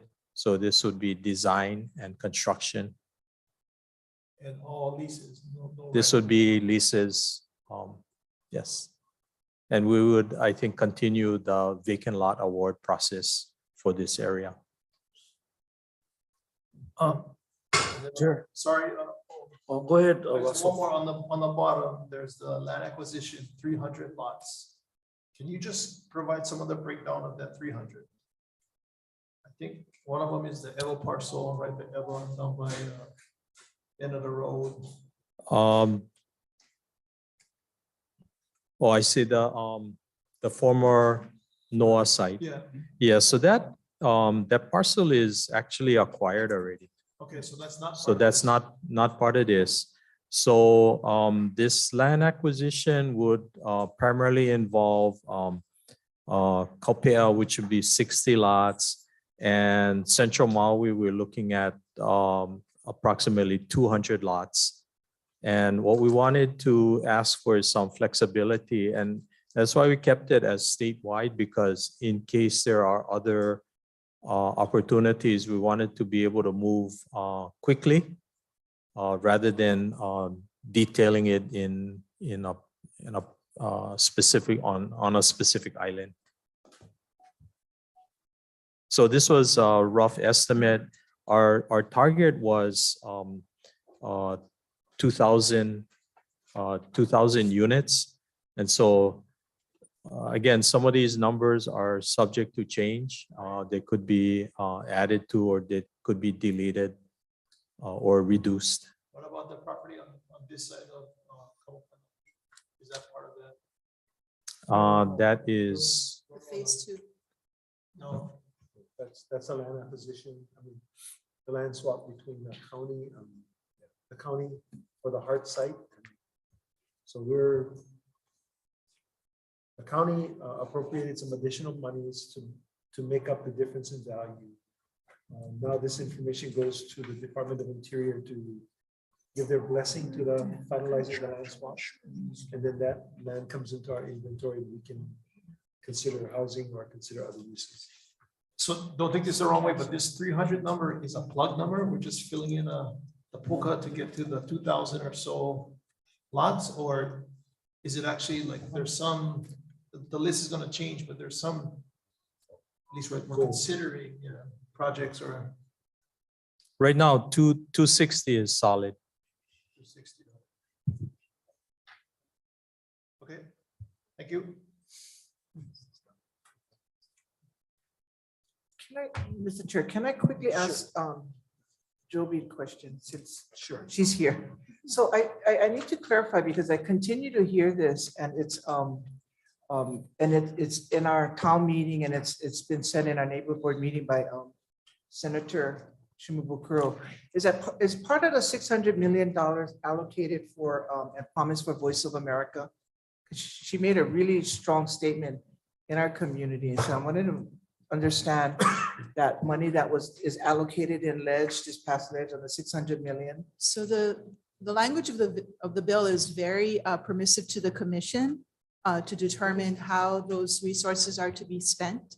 And the permitted interaction group, the initial review is kind of this breakdown, and it's very broad terms now because we expect that when the strategic plan comes out and the commission has a chance to look at it and review it, when that ultimately becomes public, people tend to lock to that like it's the truth, and it's never going to change. But in the bill itself, there is no specific allocation for Voice of America. However, I think in this analysis, based on where the project is, the Voice of America site is being considered because it's close enough up the development process to be able to expedite within the time frame we have to spend the monies. Okay, what money? The 600 million Okay. that have been. Okay, great, yeah. So in a 2-year. Yes. Is it 2 years or 3 years? Right now, we only have 2 years, but it is the intention of the department next year to go in and seek legislative authorization to give us a 3rd year. All right, thank you. Thank you for that. Just wanted to understand that, because you tell the community something like that, then they kind of like pull you to the bullet and say, hey, okay, when is this going to happen? When are we going to see Voice of America? You promised that the 600 million is coming to Waianae. So I thank you for clarifying that. Yes, appreciate it. Yeah, thank you, Chair. Yeah, I know you folks have a lot on your plate and, the interaction group and the staff, has only limited amount of time. But, about 3 weeks ago, the Sunday Honolulu Advertiser did mention about this 600 million. And in regards to, they interviewed a few associations that wanted to come up with their strategic plan. So is there anybody has contacted the department or the chair about them sharing their strategic plan for the 600 million? Because the article that I read, Zach, indicated that the Shaw was meeting with homestead associations, and it was stated in that article that they were gonna share their strategic plan with the legislature. Okay. Not necessarily with us. I didn't see any mention of us, but to share it with the legislature. I was just curious about that, so. And then there's another effort by Hawaii Community Assets to consult with other folks, and they purposely said, we didn't invite you guys because we want to hear from everybody else. I don't know what their intent is. If their intent is to, pass on that information, whatever they find to us, it wasn't clear from the email. So Yeah. Who is Hawaii Community Assets?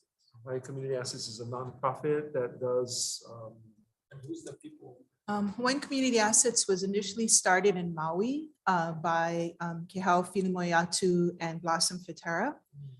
It started as a part of the Bank of America funding and resources, and was targeted in helping beneficiaries to become homeowners, to be ready to all of the financial literacy aspects of owning a home or getting onto the homelands. It has evolved since then, and Jeff Galbraith, I think is his name, is now the executive director. They've been one of our vendors at one point in helping with supporting, the families through the contested case hearing process. They've done some work on their own. They've done some advocacy work as it relates to, lobbying HUD with regard to the FHA 247 program. Sometimes they're allies, sometimes they're not necessarily supportive of the department, but that's kind of their background and history.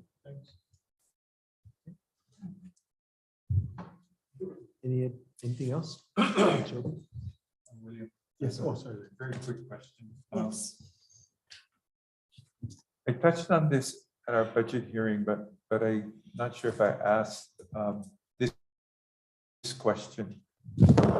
On Lanai Pulama, has there been any kind of preliminary discussion with them yet to talk about the expansion of our Hawaiian homes there?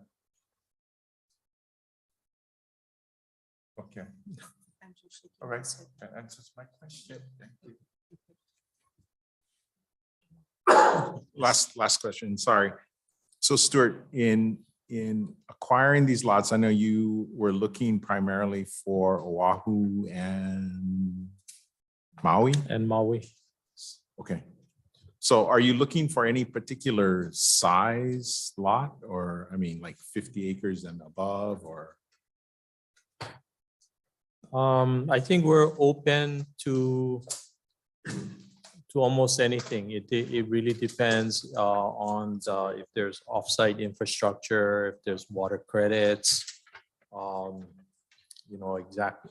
If it's within a developed community with DCCNRs, because we've been kind of moving away from that because of the issues within the homestead. But that doesn't mean that we would not consider it. I think we would. Because I know North Shore past Haleiwa, I think is that Castle and Cook originally had the sugar plant, or I think so. I know they were selling some land there, some larger parcels of land. So anyway, and I know we don't have any presence on the North Shore as far as holdings. And so is that something that you'd be interested in? The only reason I ask is because I know that because one of my clients somebody's trying to acquire their land, and that requires that the former plantation guys sell their property as well. And that's what I had heard, So we had actually done some preliminary due diligence on those formerly owned or the properties that were Castle and Cook when there was an interest by Senator Dela Cruz to land swap. And so we did take I think it's the same properties that you were talking about. There are some development issues associated with that property that lent us to have pause. However, there were some discussions pretty positive with University of Hawaii regarding the Waile'e parcel. That is where it's a little bit down from Haleiwa, where the ag research station used to be.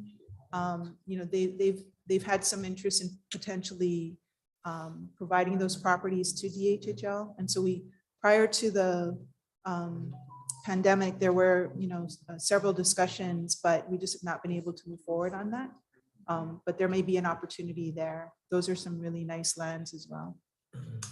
Thank you. I think we would always be open to acquisition of lands. However, I think in this case would be focusing the acquisition on lands that are almost ready to develop, and then we could actually put into the development pipe within the next 2 or 3 years to provide the units that are requested. So we would consider, you know, on Kauai, if there was a rental development project that, you know, for some reason stalled and we could acquire it and finish it. Things like that is what we would be, I think, more particularly interested in, something that could turn into units quickly. So you would even be open to like the Big Island as well, or should we? Yes, You know, we actually had the University of Hawaii at Hilo present acquiring a existing building structure that they have. So we're reviewing that right now, but it's so preliminary, we couldn't bring it to the commission. So there's no shortage of people coming forward right now. with properties. Correct. Oh, okay, okay. Thank you. Can I make mention about properties? What about the Makaha Sheridan property that's in foreclosure with the county? That's a beautiful parcel. I've had 3 inquiries on that. The only thing that causes me great pause is those parcels come with unilateral agreement, responsibilities that the cost could exceed the acquiring of the property. So simply because I know about Makaha and the numerous bankruptcies that have occurred, there's significant sewer improvements that have to be done all the way from Makaha to the sewage treatment plant in Waianae. There are roads, resurfacing roads. There are a number of additional unilateral agreement stuff in the deed that would have to come. So I've never looked at that one seriously because we wouldn't be able to afford the offsite infrastructures that are required and come with the purchase of that. A strong MOU put together for that. It's a good deal if you got money. I think it's Chinese or Koreans right now, yeah. The Koreans are interested in buying it. They're very close to buying it. But they only have the golf course. They want to sell it. Yeah, always looking at it. As I said, there's no shortage of people coming forward. Yeah. I like this brainstorm. We did want to thank the commissioners that are serving on the PIG, Commissioner Koupu, Commissioner Namu'o, and Commissioner Neves. They've been very kind and generous in the time that they've allocated in a very short amount of time. So we did want to express our mahalo to them. That's it. Okay, thank you. This was a workshop, so if there are no other questions, I will Thank you. look at the agenda, and we have agenda items G2 and G3, which have been deferred to tomorrow morning. So seeing no other business today, we will recess for tomorrow. Thank you, commissioners.